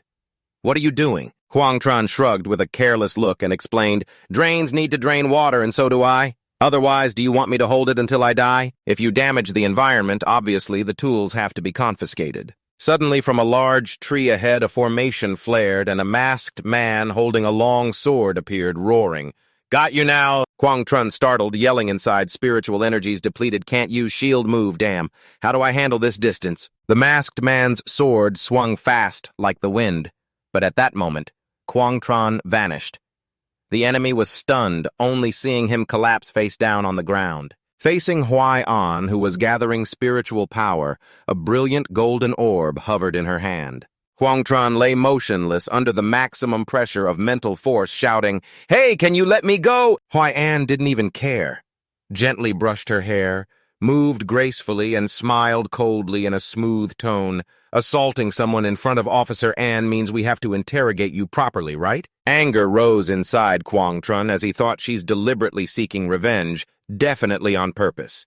You can't judge a person by appearance alone. Huai-an stood before the masked man, coldly looking down. I'm the security officer now. You better fold your arms in submission and come with me to the interrogation room to face the consequences. The pressure from Huai-an's mental force weighed heavily on the man, making the masked figure almost unable to move. But suddenly he sprang up, swinging a sharp sword straight at Huai-an, roaring angrily. The target isn't you. Get out of the way. Huai-an's cold eyes didn't waver as she smirked. Still able to move, huh? Looks like I'm still too kind, aren't I? Mental force erupted, enveloping the masked man like an invisible net. He jumped aside skillfully to dodge, then charged at Huai-an, taunting. Without pause, your ability only works near the activation area, right? Huai-an clenched her teeth angrily and shouted maximum. The masked man, quick and agile, slipped out of the attack and sneered confidently. If I just pull out of your activation zone in time, I won't be affected at all. Fine, as an assassin, I have absolute confidence against this. Not letting him gloat, Huai-an gathered spiritual power like the wind and struck the masked man's chest hard. He trembled and raised both hands in surrender. Huai-an looked at him coldly and said, Police Chief Ma Ui never punishes prisoners with violence. Do you know why? You got away, because that's not my specialty. Yeah, actually, it's the opposite, because I'm afraid if I use my strongest skill, punishing prisoners would be too easy and lose its meaning. She paused, muttering indifferently, feeling a bit wrong. Oh no. In that direction, the masked man noticed Huai-an distracted and immediately shifted his target to Quang Trun, muttering bitterly, perfect. I'll take this guy's head now. Meanwhile, Quang Trun was calmly eating a floating rice ball, looking satisfied. Fu-Fu beside him frowned and asked, Is that yours, Fu-Fu? He shrugged and replied, How else can I recover my strength if I don't eat? Fu-Fu suddenly startled, looking behind at the masked man rushing forward, and shouted, The neat guy Chu is about to die but still wants to eat well. Quang Trun, unshaken, flicked the rice ball in his hand with a smirk. Last one's for you, maximum mental force. The masked man froze, looking at the scene before him, wondering, what's this again? Quang Trun sneered and replied, Even if I get hit, it won't hurt or itch, because at that moment I'll take your life. The glutinous rice ball slid past Huai-an's position and suddenly struck the masked man in the back. Quang Trun curled his lips smugly and said, I told you not to dodge, now turn over and let's see. Hopefully you have something valuable on you. Quang Trun stood up, his eyes still lingering in amazement at Huai-an's recent move. Was his mental power really that formidable? He bent down, searching the masked man's body, and found a token, muttering suspiciously, What is this? Fu-Fu, do you think it's useful? Those random trinkets on this miscellaneous guy aren't worth much, not even a tenth of what you gave me. Huai-an looked curious, brightening up as he snatched the token. Let me see it. She studied it carefully, her expression suddenly growing serious. Indeed, no mistake. This is the bodyguard token of Vohalin Quan. He asked, why would he have this on him? Could it be that a bodyguard encountered trouble and this token was stolen by him? Quang Trun frowned, his tone firm. Obviously, this guy is the one Voha sent to kill me. Huai-an asked suspiciously. But why would Lin Quan have to deal with you? He shrugged carelessly. Who knows? Seems like someone named Tam came to cause trouble and I killed him. Before he died, he babbled something about being from Voha. Hearing this, Huai-an suddenly woke up, raising her finger confidently. Don't worry, I'll investigate this thoroughly. The fact that you eradicated the disease is a service to the Lin Quan Empire. Once they find out, they will definitely forgive and reward you. After all, he is so benevolent and great, no one cares more about everyone than him. That's why I want to be a Qian and follow in his footsteps. Quang Tran thought to himself, all right, her grandfather is pure and innocent. The assassination has nothing to do with him, nor the massacre. He turned serious and said, by the way, I can't purify all the polluted water in Lam Quang City. You better go inform others to prepare, or that guy will massacre the entire city. Huai An's face was cold as ice and asked, who? He replied calmly, but with hidden meaning. You'll know when the time comes. He turned and walked away. Huai An hurried after him, shouting, hey! Don't go explain clearly! At the Imperial Palace, Quang Tran and Fu Fu were strolling leisurely when he suddenly spoke thoughtfully. If you can't teach your child, it's the father's fault. That's the guy, Trung Nhi Ling Quan. After all, the old emperor is too weak as a father, so I have to talk to him myself. Fu Fu quickly explained anxiously, Katap Kaka, don't be so confident. There are many masters in the palace, plus forbidden magical formations. If you enter, you won't be able to teleport out. Quang Tran smirked confidently. But isn't Fu Fu here? My life is in her hands. Yes, Fu Fu's eyes lit up as if enlightened teasing. So you want to rely on me? Well, that's not impossible. Just trust in the great magic of Fu Fu. Quang Tran smiled slyly and took out a large notebook, holding it up in front of her. First take this, then later. Fu Fu is so cute. If she falls, she might cry a long time, right? Fu Fu looked surprised and exclaimed, what is it? But before she could understand, Quang Tran grabbed her hand and shouted, 1, 2, 3, go! They both dashed off like a gust of wind. A while later, at a rocky cliff, Quang Tran was training his fists fiercely, each strike echoing. Meanwhile, Fu Fu flew around like a small whirlwind heading toward the Imperial Palace. At the palace gate, 2 guards were startled when they saw Fu Fu flash by like lightning. One was confused. Did something just fly past? The other tense ordered, everyone be alert immediately, inspect for potential dangers from above. Quang Tran observed silently. Now's the time. The soldiers approached Fu Fu. One asked suspiciously, young lady, what's going on? Fu Fu pretended to panic and shouted loudly, a human trafficker tried to catch Fu Fu, but luckily I risked my life to escape. The guard hurriedly asked, where is the trafficker? She pointed in one direction with a trembling voice. He's over there. Hearing that, the soldier immediately ordered, quick, go investigate there. We can't let anything happen near the royal city. The other soldier replied clearly, yes, Captain. Fu Fu pretended to be innocent, bowed her head, and whispered, thank you, uncle. Then Fu Fu will go home now. But the soldier seemed to notice something unusual and shouted, wait, if there are human traffickers, let me take you home. Where do you live? Fu Fu lowered her face silently without replying. Meanwhile, at a corner of the royal palace, Kung Trun casually ate chicken with King Gum in front of him. He muttered with delight, the chicken thigh is delicious, crispy outside and tender inside with just the right amount of salt. The royal chef's skills are quite impressive, he said, looking at old King Gum. King Gum angrily clenched his teeth, thinking silently, how dare he say I can't speak? Kung Trun seemed to guess his thoughts and struck first. Don't worry, I mean no harm. Then he silently sent a thought. Now you can use telepathy to talk to me. King Gum narrowed his eyes and sent a mental voice. Who are you? Kung Trun took a bite of chicken, chewed fiercely, and replied telepathically, who I am isn't important. What matters is that the city of Lam Quang has broken out with a plague. He stood up confidently, resting his hands on his thighs, and as he passed King Gum, he said, moreover, it's your kind-hearted eldest son, Voha. Because he couldn't stop them from breaking through the defenses and massacring the city. If anything is to be changed, it has to be now. That's also why I came to you, Emperor Gum. The voice was skeptical through telepathy. A plague. Are you joking? Our Northern Empire is always protected by God. How could something like that happen? And you say the city was massacred, that's even more impossible. Although my son might act a bit recklessly, no one loves the people of this land more than him. Before he could finish, Kung Trun cut him off coldly. On the day he was born, the entire Northern Valley whispered his name. Ak-O, my son, the destined leader of the North. Isn't that right? Gum was stunned, his lips trembling as he stammered telepathically, How do you know what I wanted to say? These words have been kept in my heart for decades. I was just waiting for the right moment to give them to him. Kung Trun looked at him with a serious glance, thinking silently. That's right, he definitely never expected this would be his last words before capture. He took a breath and calmly said, After all, lying doesn't benefit me. Isn't that what you said? Then you can verify it yourself.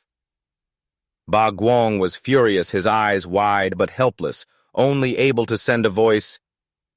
Although I don't know this young man's intention, as soon as Mayan arrives, we'll know for sure. Hearing that, Kung Trun suddenly shouted, May, your old man secretly called someone over. Outside, 2 soldiers were escorting Fu. One spoke suspiciously, Girl, you've already passed 3 streets, or maybe you don't remember where your home is. Hello, Fu, she replied with sparkling eyes. When you're hungry, you have to eat enough to have the strength to think. Can you go buy something for Fu to eat? One soldier ordered, Just take the girl back.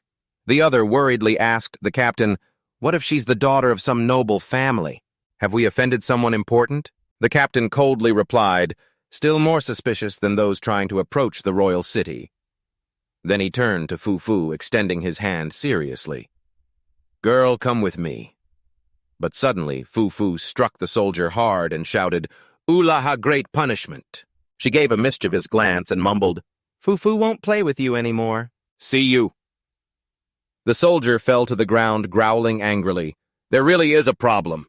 He hurriedly contacted old Mayan. Sir Mayan, this is an urgent matter. Mayan, this is. Please come here immediately to meet His Majesty and investigate. Inside the magic orb, old Mayan observed everything with a cold voice. Don't worry, this entire royal city is already in my hands. He held the orb, showing the image of King Gum and Kung Trun talking. On Kung Trun's side, he kept verbally attacking, I'm confiding in you, yet you secretly called someone to attack me, using your age as an excuse to misbehave. And King Gum, with a smug look, sent telepathically, Mayan didn't need my call. As an 8th-rank mage, his spiritual power is enough to cover this entire royal city. Feeling the strange aura and coming here was only a matter of time. Besides, you were smart not to attack me. If you dare to attack, you will be instantly destroyed by the 8-stage magic contained in my talisman. Quang Tron, anger blazing, growled, You damn prepaid card player. Gum speaking, even in a tone of advice to the young man.